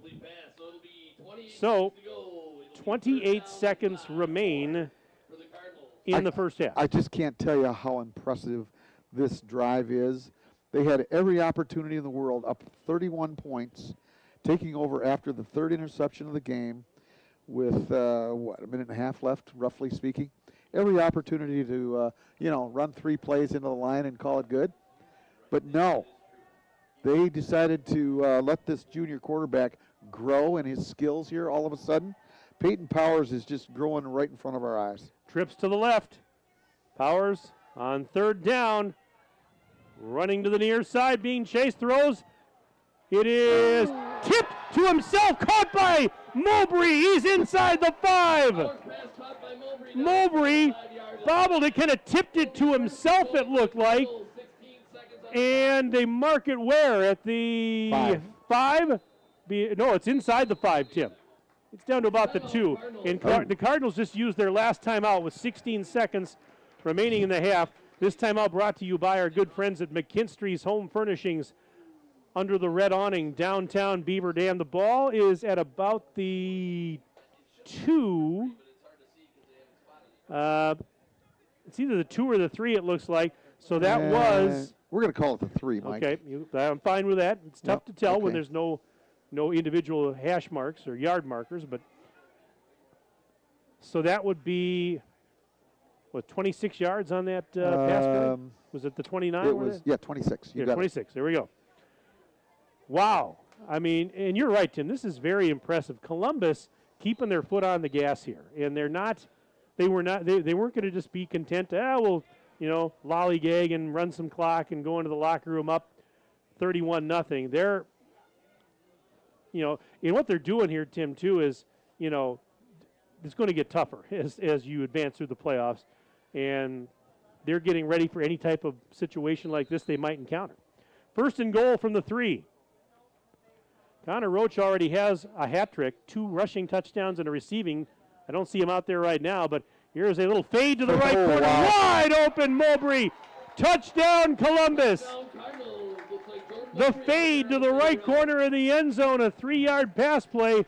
37-0 Columbus, 11 seconds left in the half. And Columbus has now surpassed 2,000 points in the last 4 years. I got to make a comment on our friend Marlon over here to our right. He's the PA announcer. He said, that looks like Jordan Mowbray. Oh, he forgot the part that says that the lights don't actually work over there. Extra point attempt by Pratt is up and good.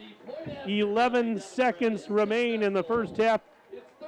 38-0 Columbus. We're back in 1 minute on Daily Dodge TV.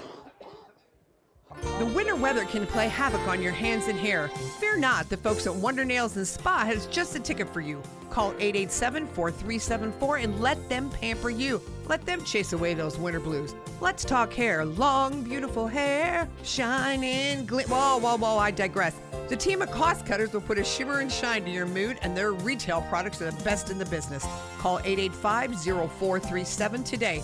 That's why you hear everyone say, I shop Park Village Shopping Center, and you should too. Play garage music. Silica can make any home a smart home. Whole home wiring, speakers, and smart control make your home an oasis that anticipates your every need. Whether you're seeking comfort, entertainment, peace of mind, inspiration, or just a moment of tranquility. Existing or new construction, Silica has the skill to make any home a smart home. Silica for your home.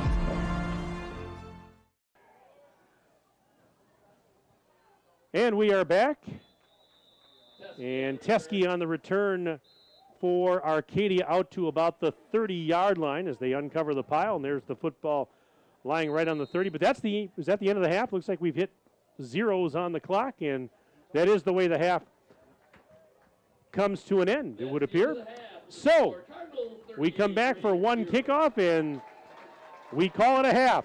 2 quarters of play in the books here at Fireman's Park in Columbus. On the Gruber Law Office's One Call, That's All scoreboard.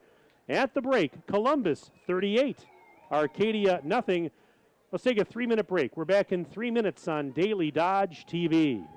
At Preferred Dental Partners, our core values are more than just something we put on our wall. They're something we live out. Core value number 2 is the wow experience. This means that from the moment you walk in the door until the time you leave, we want to provide an experience for our patients that is unlike anything you've had before. There are lots of choices of dentists, and we never want anyone to feel they have to be here. We want them to choose to be here because they feel heard, welcomed, and well cared for. If you want to see what the wow experience is about, call or text Preferred Dental Partners today.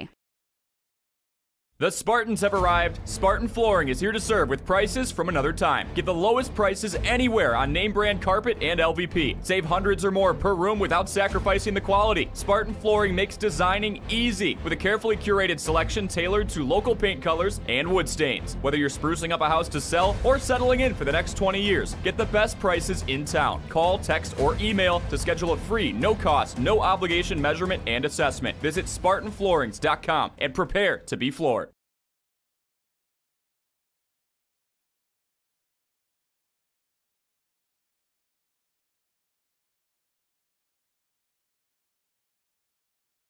Here at Pizza Ranch, we'd like to thank our Swedish friends for bringing the buffet to America. They called it the smorgasbord, but it was a success anyway. So we started our own buffet and loaded it up with pizza, chicken, sides, salads, and cactus bread. And you can even request any pizza you want anytime you visit. We call it Buffet Your Way, because smorgasbord your way. Are you ready to score big on home comfort? Cheer on our area athletes with McKinstry's Home Furnishings. From plush recliners to luxurious sofas, stylish bedroom sets to cozy area rugs, and all the accessories you need to make your home a winner. Whether you're outfitting your man cave or upgrading your living room with MVP style, McKinstry's has you covered. Game on with McKinstry's Home Furnishings, where winning starts at home. Year after year, McKinstry's. Jerry's Automotive in Beaver Dam is a champion of our local schools. Team up with Jerry's Automotive by pumping your gas at their Spirit Pump, where 2 cents of every gallon is donated to a local school each month. Jerry's Automotive also provides exceptional vehicle service and repairs and a great selection of convenience items. Visit Jerry's Automotive Center WI.com and on Facebook. Jerry's Automotive, 700 North Spring Street in Beaver Dam, across the street from Beaver Dam Food Pride. Hi, this is Dr. Adam Forster at Columbus Family Dental. If you've been unhappy with your smile, it's time that you come and see us. Our team of doctors are waiting to help you get your smile back. We'll take the time to talk with you and treat you like a member of our family, not just another number. Whether it's a whole mouth makeover or simply a little tweak, we'll find the right solution that fits you. For your free, no-pressure consultation, call us today at 623-5559.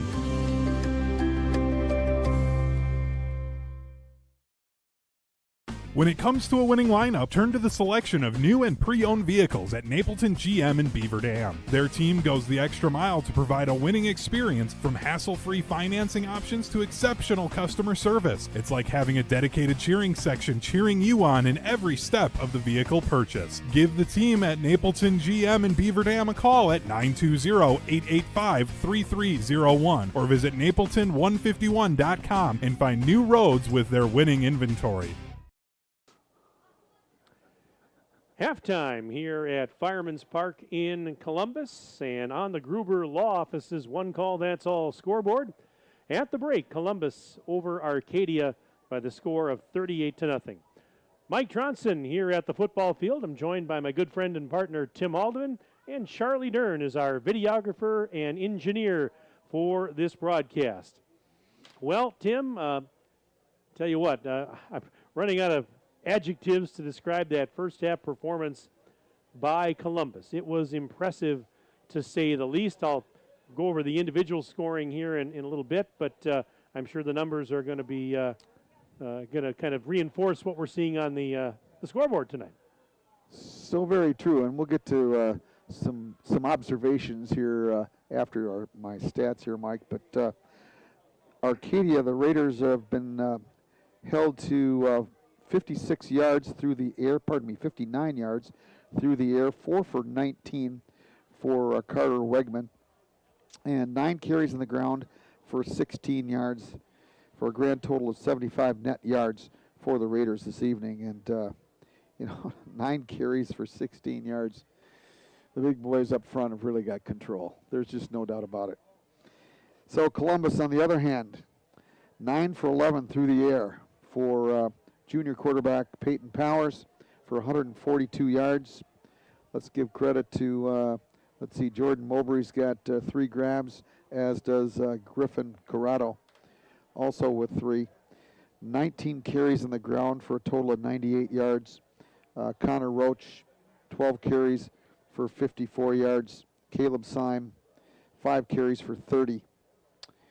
Just some observations, Mike, that number one, the coaching staff has to be just ecstatic at this point. And, yeah, you got a half to go. But, you know, we're going to have a running clock here in the second half. The game's over. Give the second and third teamers an opportunity to play playoff football, which playoff football is just a step up from the regular season. We all know that. So that's an opportunity. But 3 observations that I came up with throughout the first half. 1, the beginning of the game. Connor Roach held in check. I mean, I take a look at his stats, and he had, at one point, he had 6 carries for a total of 1 yard. That's just unheard of. That's not Connor Roach-like. That's just not unheard. That's just completely unheard of. And, you know, every opportunity in the world for Columbus and the big boys up front to go, jeepers, you know, these guys are tough. You know, we got to do better. Something's got to happen. Well, what happens? How many times have we said Connor Roach needs one little crack, and away he goes. And the next thing you know, he had himself a 20-yard trot to the end zone after you know, sticking his foot in the dirt and making a nice cutback, and it was all over from there. And it was you know, the snowball started at the top of the mountain. It's just heading down the hill. Another observation is the defense, the pass defense. 3 interceptions, so key to this game. And this quarterback has got some great stats coming in. He's played some good ball all year, so it's not like you're playing against a freshman JV kid here by any stretch of the imagination. No. Right. And then the other, that you and I remarked on it, it's just in the last couple of minutes of the first half. That last drive for a touchdown, Mike, was something to behold. I'm going to tell you, most high school teams are just going to hand it off a couple, 3 times with a minute and a half left and up 31 at that point. You're just going to hand it off and run it out. But, you know, Columbus, the coaching staff understands that there's going to be a time where you're going to need, you know, the ends to come up big. You're going to need the quarterback to maybe scramble out of the pocket and make a play. And, you know, speaking of the quarterback, I mentioned Peyton Powers is growing up right in front of us tonight. I feel this is without a doubt his best performance that I've seen this kid play. You can remark however you want, but excellent, yeah. Wow. I mean, let's face it. Columbus has always ran the football in order to pass a little. Well, tonight, it's just the opposite. All right? So that shows you an awful lot about a football team, in my opinion. That last drive of the half, you know what that tells me, Tim? That tells me that this team is focused on business. They are on a mission, that they intend to make a deep run here in the playoffs. And, wow, I mean, you're right. They could have easily just kind of, you know, taken it a little easy. You know, you're already up 31-0. But that was all business, and they are serious, and they're focused right now. And they know where they want to get here in a couple of weeks. There's no doubt about that. And you're looking at, is that Connor down there? That's Connor Roach right down in front of us, getting in some trotting. And I'll tell you what, if I was the coaching staff, I'd steal his helmet. I seriously would steal his helmet. If I'm Andy Ryan right now, Connor Roach doesn't see the field in the second half. No siree. No, I'm with you 100%. He doesn't need to get better tonight. You know, he's already pretty good. Well, he needs to get healthy, and the one way you're going to stay healthy is, you know, he's down there, and you can tell that he's nicked up just a little bit. He's Yep. got a football in his left arm, and he's making some moves down there. But, yeah, he's favoring that right leg a little bit. And, give him 7 days to recoup. That's my opinion. Get him in a bunch of ice and a cold bath. That'll do it from what I understand. Never done it, but they say it's great. I don't know. Let's run down the first half scoring summary. Columbus getting on the board late first quarter with 2:43 remaining. Connor Roach, a 20-yard touchdown run. Pratt kicked an extra point to make it 7-0 Columbus. Now flip ahead to the second quarter. We were about 2 minutes and 37 seconds in to period number 2 when Caleb Syme ripped off a 6-yard touchdown run for the Cardinals. Powers tossed a 2-point conversion pass to Connor Roach to make it 15-0 Columbus. A couple of minutes later with 7:40 to go in the half, Connor Roach, his second touchdown of the game, a 4-yard run. A 2-point conversion was successful. Powers with a pass to Luke Call, 23-0 Columbus at that point. With 2:54 remaining in the half, Peyton Powers threw a 20-yard touchdown pass to Connor Roach. That was Roach's third of the evening. He had 2 rushing touchdowns, and then that pass touchdown reception, the 2-point conversion also by Roach to make it 31-0 in favor of the Cardinals. And with 11 seconds left in the second quarter, Peyton Powers with a 3-yard touchdown pass to Jordan Mowbray. Extra point kicked by Pratt, 38-0 Cardinals, and that's our score at the break on the Gruber Law Office's One Call, That's All scoreboard. It is a 38-0 lead in favor of Columbus. That means we're going to have a running clock in the second half. That means the clock will not stop unless there's a scoring play, a timeout call, an injury, something of that nature. But it will not stop otherwise. And Columbus will be hosting next week in Level 2. I haven't seen a score update yet from West Salem in Platteville, but they're going to get the winner of that game. West Salem is the 3 seed. Platteville is the 6 seed. That game being played at West Salem tonight. Funny, I was just in West Salem back in August to broadcast at the state Class AA Legion tournament, Legion baseball tournament. They had a nice facility there. But it's going to be either West Salem or Platteville coming here next week, and we've got a score. Okay. Whoa, look at this. Platteville up 24-13 at the half on West Salem. And you know what? I tell you what, one or more of the coaches that I was talking to said that, they said don't count Platteville out. They said they're no slouch, is what they said. And West Salem, for as good as they are, they're in a dogfight right now. They're down 11 at the break on their home field. So we'll see what happens. They don't call them Hillman for nothing. Well, that's the Platteville. Is that what they are? The Hillman? Yeah. Right? Yeah, okay. You're right. Yeah. But you know why?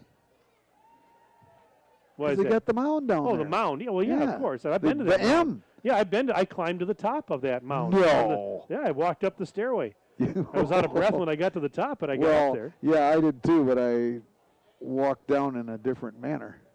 Okay, we won't go there. We're not going to go That there. was back a long time ago. Steve Gates, if you're listening, tell me if you didn't do the same thing as I. No, that is impressive. It's a unique place to go, and like I said, I did make the trek up those. I don't know how many hundreds of stairs there are there to the top of the mound, but it's a great view from up there. Oh my goodness, very scenic. Yeah, you can see the M from my goodness, probably 40 miles away if I had to guess. Do they still do that? I know they used to do this, but I don't know if they do it anymore. They used to light the M on fire at night. One night a year, and they had some sort of a thing where they would light it on, so you could see it lit up at night on fire almost, or something. That I can't answer, but I know there was one group that used to paint it every year. Okay. Uh-oh, what do we got, Charlie? At the half, Edgewood 7, Aquinas 6. Holy Lord, help us all. Woo! I mean, that just shows you how tough this bracket is, because both of those lower-seeded teams are leading the higher-seeded teams at the break. I'm just saying, it's something to keep an eye on. We'll let you know as somebody's going to have to check on the computer to make sure, the WIAA computer is what I'm referring to, to make sure that it's feeling well. Because, I mean, first of all, I mean, we don't want to get into it a whole ton, and I'm by no means an expert on this, but the fact that Columbus is not the number 1 seed in this bracket is downright, there's just too many adjectives I could come up with. It's disgusting, my own personal opinion. But there are a lot of teams across the state of Wisconsin that can make that same argument about their seed. Well, Beaver Dam is one. Beaver Dam is one. Oconomowoc is one for sure. So, and I'm not going to get into it either. You know what? It is what it is. At the end of the day, you still have to win 4 games to get to Camp Randall Stadium. Right. And they're not going to be easy games. So we're going to leave it at that. But you do make a good point, Tim, and I point well taken. I get it. By the way, if you want to send us an email, again, sports@dailydodge.com. How about this email? This one says, Marlon Hensler is the best in the business, voice of Columbus Athletics. That's from Logan. Logan Kehoe just emailed that in. And by the way, his head is getting bigger here in the press box as we look at him. I don't know if you heard that in the background, but he said that's the only thing I taught Logan Kehoe when he was here. Oh, my goodness. Thanks, Logan. And Joe Zander just emailed again, says, happy anniversary, Juan and Tiffany Guerrero, 21 years of happy bliss. Cheers to many more. Now, that's 2 emails tonight from Joe giving shout-outs to other people. Now, that's just the kind of selfless person Joe Zander is he's always thinking of others. We always knew that he had that side to him. We do, and we're seeing it on full display here tonight. Sports@dailydodge.com. Send me your name, where you're from, who you're cheering for. Hey, we'd love to hear from you. Do you think we should warn our listeners and watchers tonight that we will no doubt be in entertainment mode the rest of this night? If it wasn't evident already, I think it will be here shortly. Okay, here goes. We're always in entertainment mode here at Daily Dodge TV. Mike Tronson, Tim Haldeman with you. Charlie Dern is here doing a great job tonight as our emergency fill-in for Aiden Voigt, who deserted us. No, I'm just kidding. He didn't desert us. He's in the Dells with his family, enjoying a nice weekend at the Wilderness. And Charlie, we're glad to have you here, buddy. Thanks for the help tonight. All right, and it's going to be Arcadia to kick it off here to start the half. And ball end over end kick, fielded at the 11, bobbled, then picked back up, and out to about the 25 on the return. Owen Cowell, and that's about a 15-yard return for Owen Cowell. And I tell you, and again, we'll watch for it here, Tim, but as I said, if I was Andy Ryan, Roach doesn't see the field in the second half. Well, we'll or are they check put it him out out here there? right off the get-go. We will see. Again, running clock in the second half with Columbus up. The lead is over 35 at this point, 38-0. Single receivers left and right. 1st and 10. Cardinals moving right to left. Start at their own 25-yard line. And this is a quarterback keeper. Powers 30, 35, 40, near sideline 50, 45. He's going to go 30, 20, 10. Touchdown Columbus. 75 yards on the quarterback keeper for Peyton Powers. 58 seconds into the third quarter. And just like that, 44-0 Columbus. Wow. And the Columbus offensive coaching staff, Mike, kept that play in their hip pocket throughout the entire first half. Not one time did they have to use it. Nope. And so they come out and just put a whole bunch of really good frosting on the cake. Extra point attempt for Pratt out of the hold of Powers. And he slipped. Did he get it? Yes, he got it. He slipped, but he got it. 45-0. Columbus leads. We're back in 1 minute on Daily Dodge TV. And Roach was on the field for the extra point. What in God's green earth? I don't know.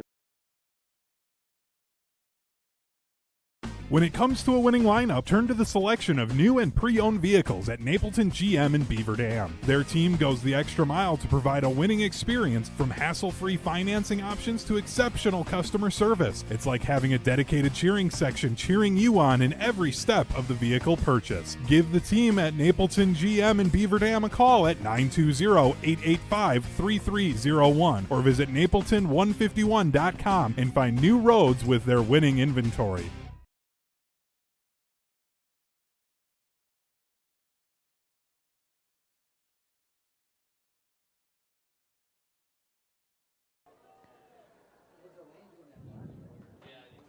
Alrighty, 11:02 to go, third quarter. It's now 45-0 Columbus over Arcadia on the Gruber Law Office's one call. That's all scoreboard. Here's the Pratt kickoff, fielded at the 16 to the 20. Whoa, baby. And tackled at about the 22-yard line was Trevor Prunchinsky. Pachinski on a return. I'll tell you, Mike, let's go back to that first play from scrimmage here in the second half. And, Peyton Powers broke out here to the left side through the line of scrimmage and down the left sideline, but he got himself a little assistance by Axel Lane down here at about the 45-yard line. He just shielded the safety down there, and he just did an absolutely great job, just the way the coaches teach you to do it. Just outstanding, fun to watch. 1st and 10 for Arcadia from their own 23, moving left to right here in the third quarter of play. Wegman out of the gun, gives it to... Big instructions from the coaching staff, and they're about ready to head out there here shortly. And this is Teske who took the handoff, and then it looked like he wanted to throw the halfback option, and instead he was tackled. Reverse handoff brought down in the backfield by Wyatt. Wyatt Graffin, well, big number 70. He's usually in the thick of things when we talk about Columbus defense. And by the way, he can throw a discus too. He's like, state champ or something? Darn close if he isn't. Got an email here from John Link. It says, thanks, Mr. Haldeman, for not hitting my house at Kestrel a few weeks ago. John I did Link. today, though. Oh, you did? I did today, yeah. Sorry, Johnny. 3rd and 18. I tried, actually. From the 15. That to throw, Wegman, incomplete. Not sure who he was trying to hit there. Looks like he might have been trying to hit Sabota. And it's incomplete, 4th down coming up. Again, running clock in effect here. So if you want to send us an email, get it in as soon as you can. sports@dailydodge.com. We would love to hear from you. Tell me your favorite player, or maybe you want to say hello to Marlon Hensler, or Jeff Schweitzer, or Charlie Dern. We've already had a few folks comment about those fine people tonight. All right, punting situation here. Wegman's the punter as well as the quarterback. Gets the high floater off at the 50-yard line, actually off his fingertips back to the 43. Actually fielding it to Cowell, going down to a knee, and the play is over. Yeah, good choice. As there was, the cavalry was on the road. Yes. What do we Edgewood 10, Aquinas 6 at that. And I thought it was 7-6 that. Okay, not at half. Okay. So Edgewood leads Aquinas at half. We saw earlier Platteville on top of West Salem at the half. 45-0 Columbus here, and the Cardinals have a 1st and 10 from their own 44-yard line, moving right to left.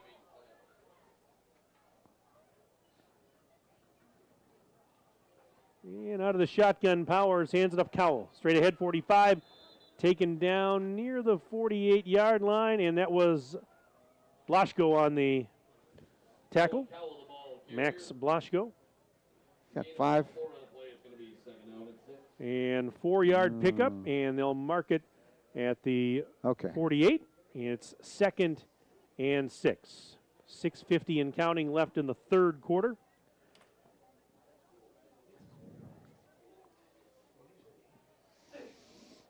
On 2nd and 6, single receiver to the near side of the field. Couple of receivers over on that right side. Powers to throw. Pump fake, look out, pressure coming.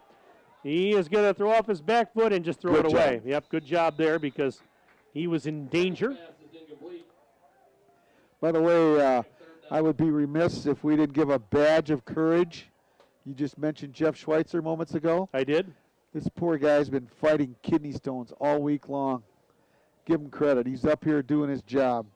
Schweitz, you get the Medal of Honor this week, buddy, because I know what you've been going through. I mean, the guy shows up to work when he's sick. I mean, it's bad enough that you're here, Tim. I mean, you make anybody sick, and I'm just teasing. I'm just teasing.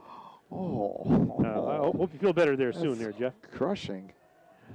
No, I wish you to get well wishes, too. You're battling a cold. Oh, here, yeah. So Yeah, I brought that back from overseas. And handoff, and that's Syme. Let's see here. Got one.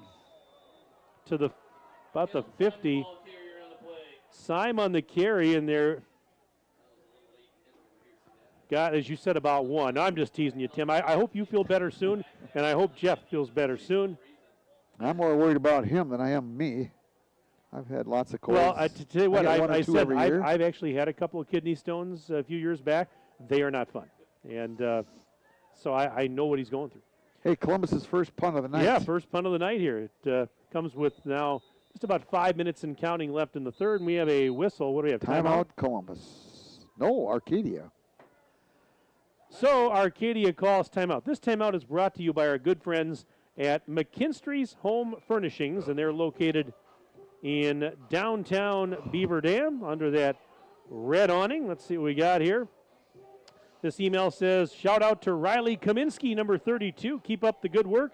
And go Cards. That's from Aunt Jody, checking in from Virginia Beach, Virginia. Jody, thank you very much for that nice email tonight. Let's see what else we got coming in across the way here. That says, okay, this one says, way to go Arcadia Raiders for a great season. Thank you to all the seniors. And let's see here. This is from the little sister of Raider football player number 1, Jonah Slaby. That's Ziona. I hope I'm pronouncing that right. And thank you very much for the email. sports@dailydodge.com. Here's the punt. Oh, baby. Ooh, and Kaminsky gets it away. It's very high but very short, and it will kind of just die around the 35-yard line of Arcadia. And the clock continues to run. Again, we have a running clock. On the Gruber Law Office's one call, that's all scoreboard. 45-0 Columbus leads. 4:40 and counting left in period number 3. Make Moraine Park Technical College your first choice for an education tailored to your success and growth. With campuses in Beaver Dam, Fond du Lac, and West Bend, visit morainepark.edu/first choice.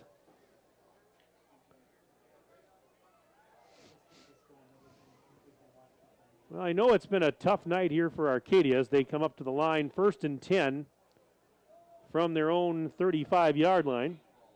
And they're going to change out the ball here, switching to a new football. So we had a little momentary delay there. They're going to a full house backfield. They are, yeah. They got a, holy smokes, they got a big dude in the backfield. Is that 74 back there? I'm going to watch this. And they hand it off to him, yeah. I mean, it's Refrigerator Perry, the second coming. They hand it off to Logan Scow, the 6-foot senior, 275-pound lineman, gets the handoff. I love it. And he picked up, about 2 yards on the play? Almost 3. How about that? Logan Scow. 2nd and 8 after that gain of 2. Another full house backfield here with the single receivers left and right. Fumbled the snap, handed off. And this is 73, Carson Wozni. 6'3", 250, and a junior. Takes it out for another 2-yard gain. It is now 3rd down and 6. You know what? These guys, those big boys, they're going to talk about this. They're going to be telling the grandkids about those carries. I tell you. Well, 3rd and 8 after, 3rd and 5 rather after a pickup of 3. I give credit to the coaching staff. Oh, I love it. You're trying to have these guys have some fun, and they're having fun. Yeah. Wegman throws. That's caught by lateral. Liga. 40, Nice and he's tackle. tripped up. Yeah, a good tackle Ooh, there he on the might near have got first side. down. Nope, he did not. Liga made the reception, Gain and of, Caleb Syme on the tackle. 5. 4th down and 1. You know, we talked about this is a very young Arcadia team, and they only have one senior on their offensive line. They have a really good nucleus of players, Tim, coming back next year. So if these guys stay together, stay healthy, this is going to be a really good Arcadia football team over the next few years. The one thing they need, Mike, is some speed in the backfield. They do need some speed, are yep. not very quick out of the backfield. 4th and 1, they'll go for it. Why not? Hand off to 70, big number 70. He should have it, and that is Rogelio Ruiz, 5', 10-inch senior. He's a 250-pounder, and all the big boys are getting touches here. I love it.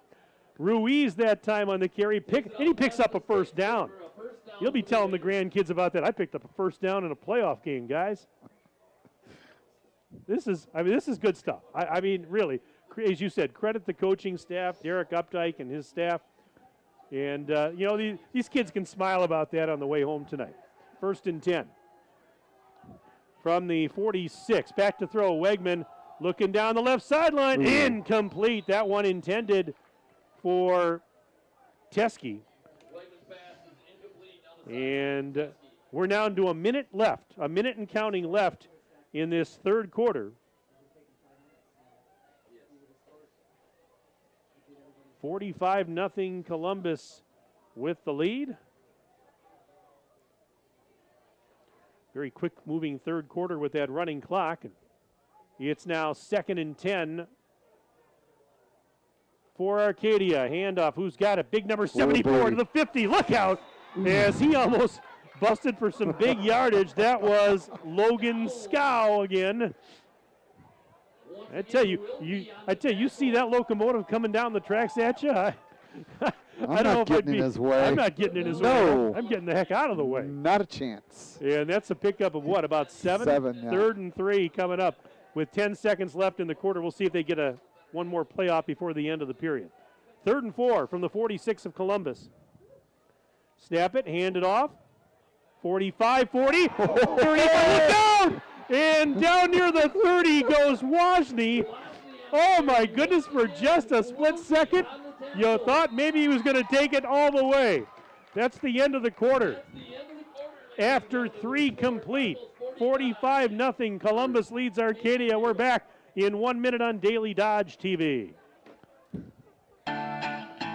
The gang's all here. Chris, Adam, and Abby Klodowski here to say Klodowski Real Estate is honored and grateful to have been voted Dodge County's best real estate firm, best realtor, and favorite realtor for 2024. We love living and working in Dodge County, all of the wonderful people we serve, and the opportunity to give back to our community. Thank you, Dodge County. Thank you. Klodowski Real Estate, your trusted real estate advisors.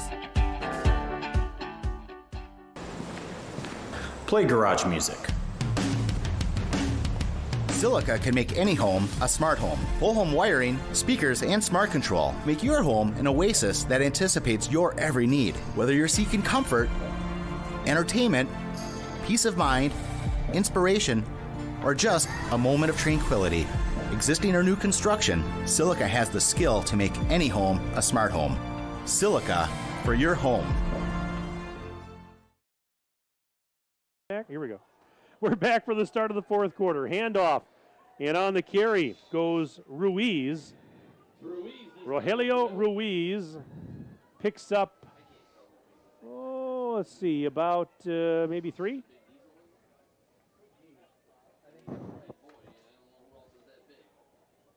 It'll set up 2nd and about 7 with the ball now at the 29-yard line of Columbus. Wegman under center, full house backfield. The give is Scow again. Scow the ball carrier on the plate. And let's see, he got It'll be 3rd down and about 4. about another 3 yards. So we're going to call it 3rd and 4.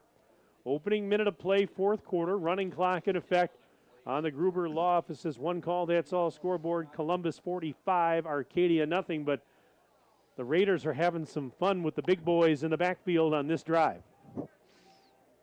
3rd and 4. Movement by Columbus. Oh, now they reset. Hand off. And the carry that time. He had half of it. By Wajny, and he was tackled by Garrett Hodge, number 17 in your program. 4th and 2. This has been one of the most entertaining things I've seen in I've quite never a long seen time. this. I've never ever seen seen this. this Not at this level. in any kind of a football game. True. Ever. On 4th and 2. Full house and again in the backfield, and the handoff. I believe that is Ruiz again. Let's see. No, maybe it wasn't. Let's see. Okay, that was, I believe, Wajny again. Got about 4. And he got a first down as they mark it at just inside the 20. 9:50 and counting left in the game. It's called the 19, Mike. Just inside the 20. Thank you for the clarification. I appreciate Thought I'd help that. you there, Yeah, partner. Appreciate that. Okay. You always got my back. Yep. Back to throw, Wegman. Look into the left corner of the end baby. zone. Incomplete. And Teskey was the intended receiver. And the coverage was provided by Ethan Wilkie. Senior. It'll be 2nd down and 10. We got a lot of guys in there that are getting some playing time right now that don't normally get a lot, and so that's nice to see. And it's a good thing I have a roster in front of me because it might be a little harder to call it. 9 minutes left, 2nd and 10 on the 20. Handoff goes to Scow, and he went to the right side, danced for. Did he get anything at all? He might not. Nope. Nope. They stopped him at the line of scrimmage. I'm hearing Connor Othmer on the tackle. Yeah, you talked about it, Tim. How right now Columbus's second string is in there, but it doesn't matter. I mean, these big boys for Arcadia are having some fun, and they just. Okay, we have a timeout. Yep. Timeout called by the Raiders, with officially 8:32 left to go in the ball game.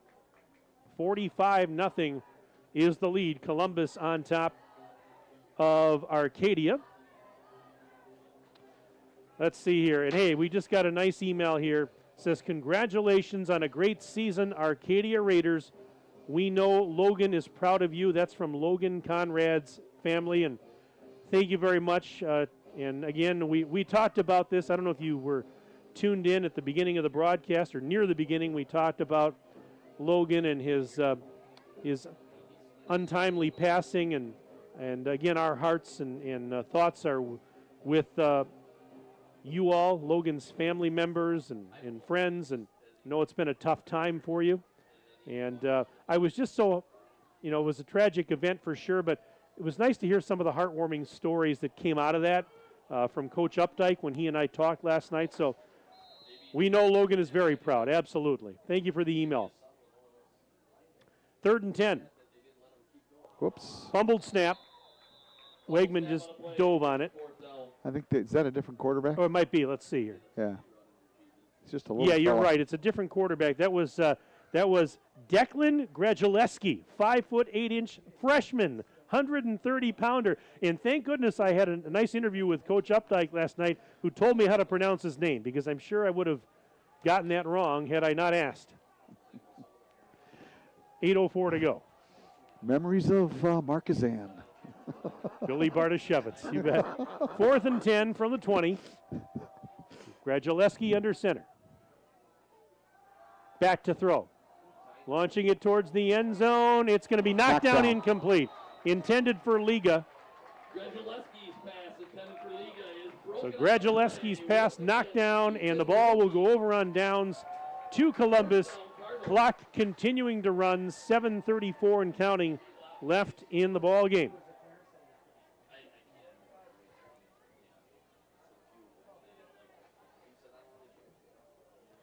See if we got another email here, possibly. Let's check it out. think we got a new quarterback for Columbus here, Mike. Oh, I'm sure we probably number 11 will in here. your program. Owen Hecht, I think. Owen Hecht? By the looks of it. Tell me if I'm wrong. Is he number 11? Yep. Or is it? Let's see. I can't read the number. It's high snap, handoff. No, it was actually Blake Carthew as the quarterback. Oh, okay. Thank you. Yep. I thought I saw 0, but again, it's tough when they wear the dark jerseys and the red on the black is tough to read. Gain of about 4. It's going to be second down and 6. So Carthew is the quarterback. Final 6:38 and counting here in the game.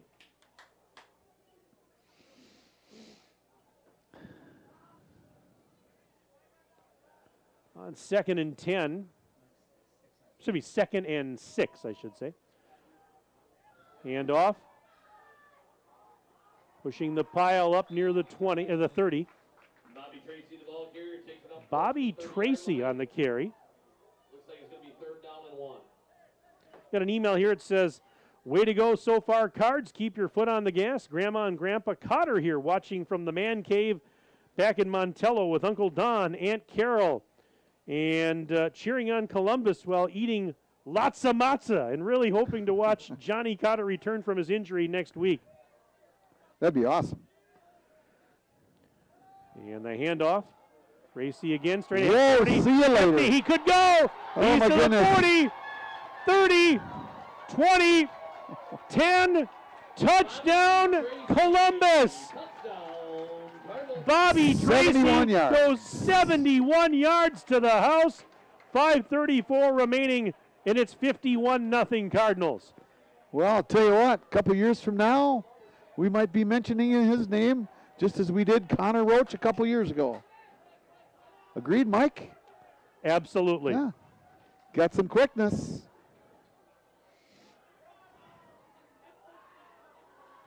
How about that guy? Bobby Tracy, 5'7", 155 pounds, dripping wet. He's a sophomore, and he just ripped off a 71-yard touchdown run. All right, extra point attempt here. Now, who is this kid? This is not Pratt, is it? Nope, because he's right-footed. He's right, yeah. The kick is up. Right The through the kick middle. is good. That is 26 out there.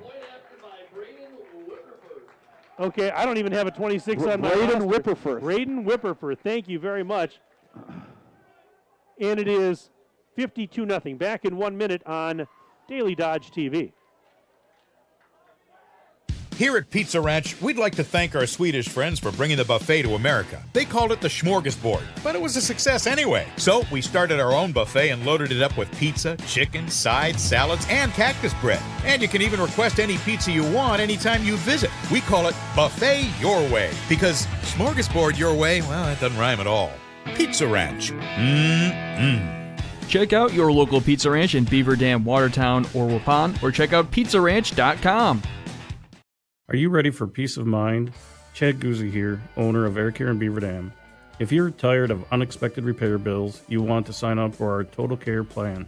It ensures top performance and prolonged life of your heating and air conditioning equipment.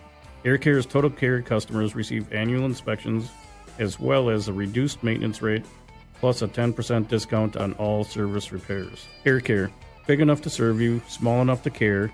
920-356-8860. And as we come back to live action, the kickoff was bobbled and tackled was Jesus Munoz.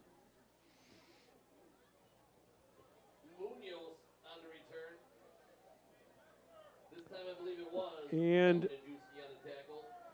another email here. Way to go, Cardinals football. Just got back from Cardinals cross-country sectionals.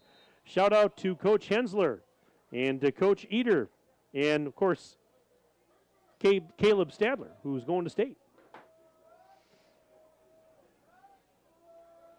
All right, on the carry, big hit over on the near side of the field. Ball carrier was Nolan Bramer, 5'11 sophomore, 145-pounder.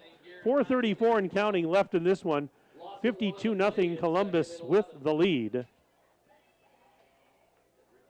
Drama was out of this quite a while ago.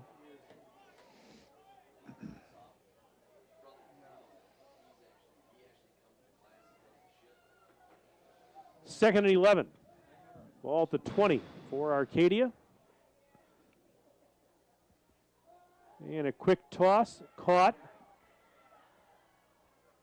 Trying to think that was 19 again, which would be Munoz. Munoz on a reception to the right side. Kalinajewski forces him out of bounds. It's a gain of about Down under 4 minutes left in this one. It was a pickup of about 7. 3rd and 4.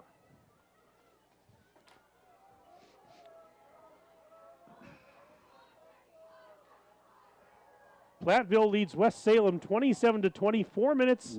Is it fourth quarter or third quarter? Okay, 4 minutes left in the third quarter. There we go. Thank you. Reverse. Ooh. And there is, I'm trying to see who that was. It was Munoz, or was, I think. Or maybe, let's see.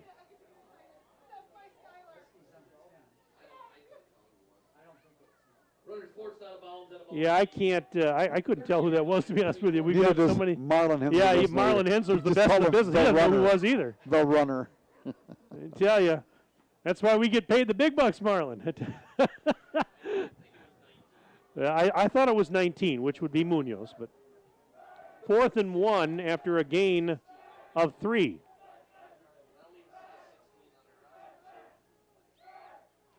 Quarterback, Radulewski hands it off, and I don't think he got it.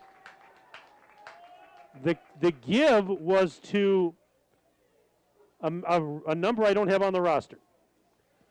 He wears number 40. I don't have a 40 on the roster. Billy Bartoshevitz. Well, we could make something up. Reincarnated. No, we're not going to do that. It's funny because I was talking with Coach Updike on the phone this week about how ultimately we always have. Oh, I know who it was. I beg your pardon. I do have Ben Lightfoot. Because he changed his number. That's Ben Lightfoot who wears number 40. So I beg your pardon. I stand corrected. Coach told me about that, and I forgot about it. And it's short? Short. Yep. Yeah. So the ball's going to go over on downs. Yep, so I owe Coach Updike an apology because he told me to change that number, and I did mark it on my roster, then I forgot about it. But that's 40 is Ben Lightfoot. He normally wears number 68.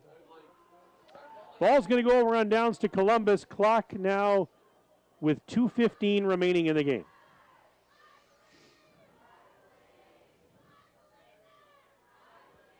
Well, just kind of finishing out the last few moments here. 1st and 10. Cardinals have it on the Arcadia 30, and they're just going to be content. Victory formation. Yep, victory formation.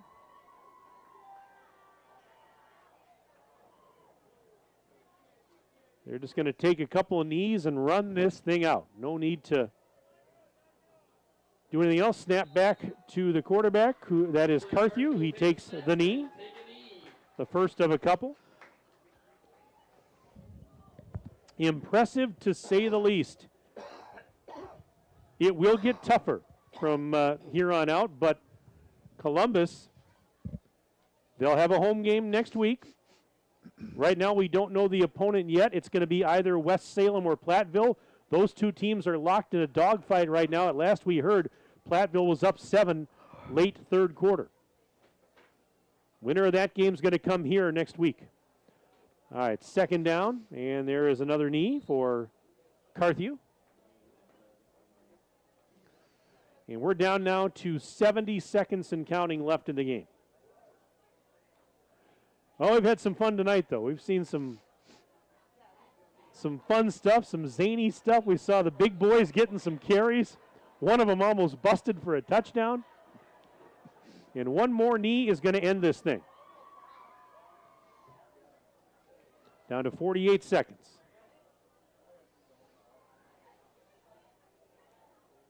And now we're down to 40 seconds. There it is, the knee, and that will do it. They won't have to snap it again.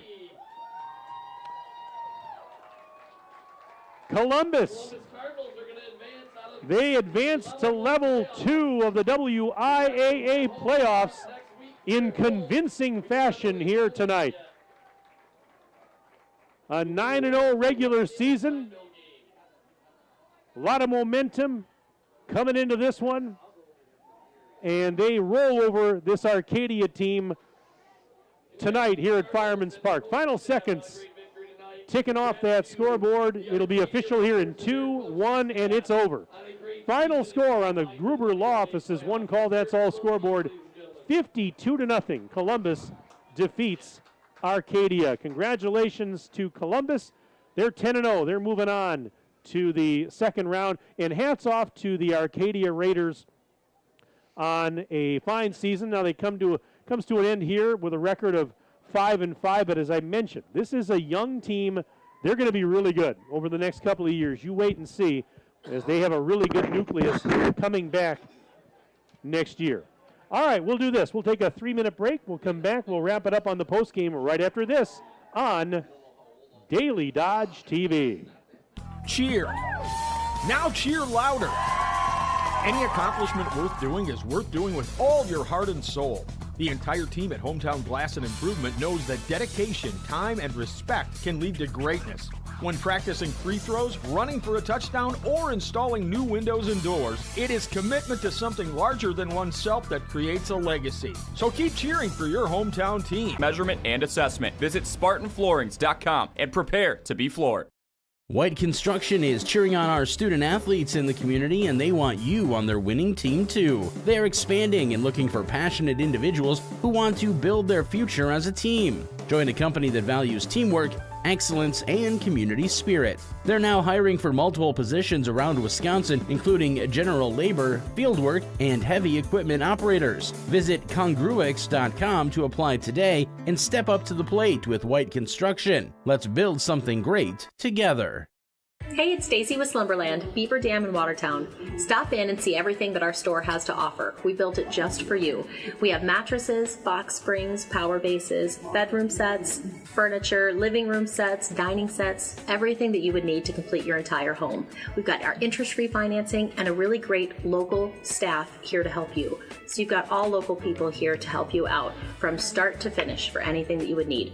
So stop in, shop local, and save big with us.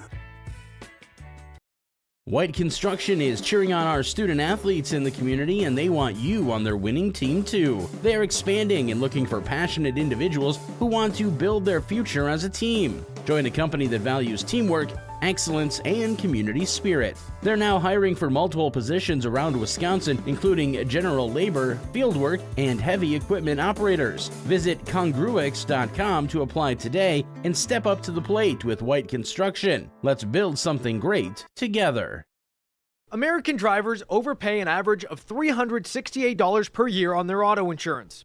Why? Because, well, insurance is hard. It's complicated. It's time-consuming to get quotes from multiple companies, so we overpay. Or we call Richards Insurance in Beaver Dam. Make one call and receive a quote from a great company like Auto Owners Insurance. The team at Richards Insurance will literally do all the work for you. So if you could be saving money each month with an Auto Owners Insurance policy, you'll know about it. How much will you save with Richards Insurance? To find out, call Richards Insurance or stop in at 123 North Spring Street, downtown Beaver Dam. With offices in Columbus, Watertown, West Bend, and Oshkosh. With over 50 employees and hundreds of years insurance experience across 5 offices, you'll get full-service counseling with no obligation. Your auto owner's insurance carrier is Richards Insurance in Beaver Dam. Call 887-1615. We'll be there with you. Richards Insurance of Beaver Dam. We are back in Columbus. Welcome to our postgame show here on Daily Dodge TV. Columbus, a big winner tonight over Arcadia by the final of 52-0. Mike Tronson, Tim Haldeman, Charlie Dern, and we're going to get to some final thoughts here in a moment. But right now, Tim is putting the finishing touches on the final individual and team stats. So, Tim, when you're ready, let's take a look at those, shall we? Mike, I really didn't do a whole lot of updating here in the second half, but 33 yards rushing total for the Arcadia Raiders tonight, and 71 total yards through the air. They completed 6 out of 25 passes. So, you know, we mentioned the Columbus pass defense at halftime. And at that point, they had, of course, 3 interceptions, and turnovers, of course, are always a big part of any football game, regardless of what level it is. And that was definitely one of the keys tonight. But the big boys up front, Mike, were just absolutely dominant all night long. And tonight, passing, Columbus never passed the ball in the second half at all, I don't think, that I've got. So Peyton Powers finished 9 for 11 for 142 yards. But Connor Roach, you know, somewhat held in check tonight. 12 carries for 54, never carried the ball in the second half. That's because the coaching staff got our memo.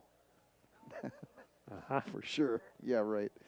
Owen Cowell, a couple carries for 18. Caleb Syme, 6 carries for 31. And, you know, that doesn't sound like a whole lot, but those two made a nice contribution early when Connor Roach was, you know, the marked guy, if you will, because let's face it, Arcadia, you know, reads the stats, and they knew that Connor Roach was the man to stop, and they did, you know, throughout the majority of the first quarter.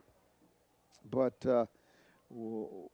you know, the fact that Peyton Powers was able to come up so huge tonight and come up with some pass receptions to Jordan Mowbray, and Corrado did a nice job tonight. Connor Roach with a grab, Axel Elaine with a couple of grabs, Jordan Mowbray with 3. So, you know, you add that dimension to this offense, and they're going to be pretty tough to compete against as these playoffs proceed, Mike. There were just 2 scoring plays in the second half. In the third quarter, 58 seconds in, Peyton Powers ripped off a 75-yard touchdown run for Columbus. Extra point was tacked on. That made it 45-0 Columbus. And the last scoring play with about 5:34 to go in the game, and late fourth quarter, it was Bobby Tracy with a 71-yard touchdown run for the Cards.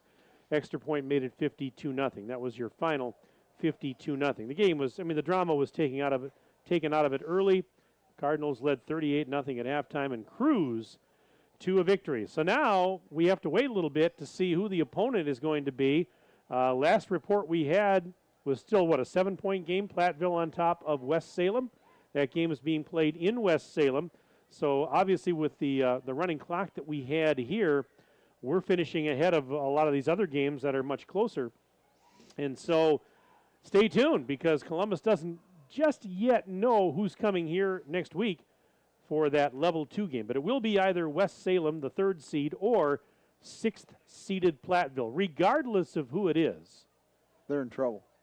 Well, that, but also I was going to say, regardless of who it is, we're going to be here broadcasting next week. That too.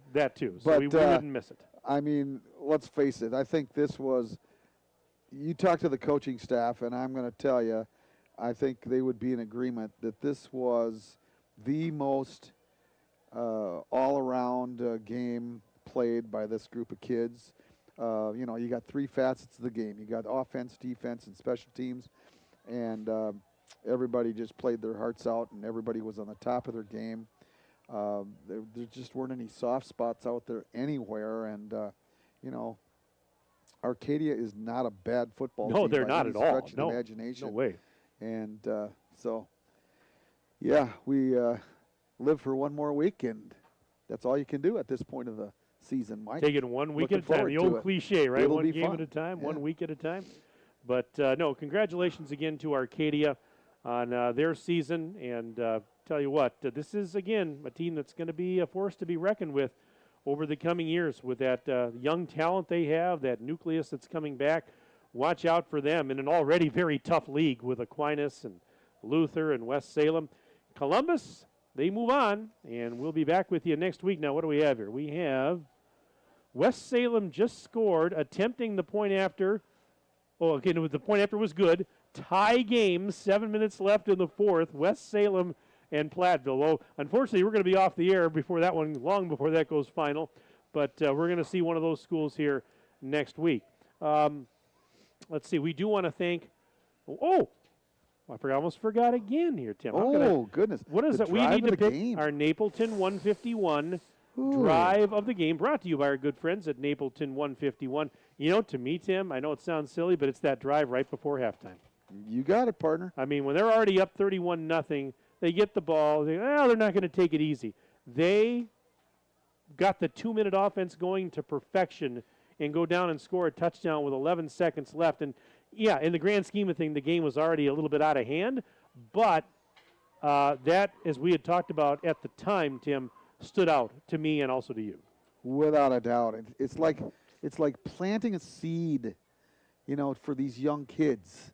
Planting a seed, and now it's just going to nurture and it's going to get a little water over the next week, with 4 more practices and watching more film, and that seed is just going to continue to sprout all next week. And I would be amazed if you didn't see the same type of team next week. I don't think there were any major injuries tonight that I can think of that I saw out here on the field this evening. So, just plant that seed, and there's just so much enthusiasm that was created by that particular drive. As you said, the game was over, so be it, fine. But, for the trip down the rest of the playoffs, that's just so key. That's our drive of the game, brought to you by Napleton 151. We talk so much about the offense. Let's not forget, what a performance by the Columbus defense tonight. Yeah, you pitch a shutout, 3 interceptions. 3.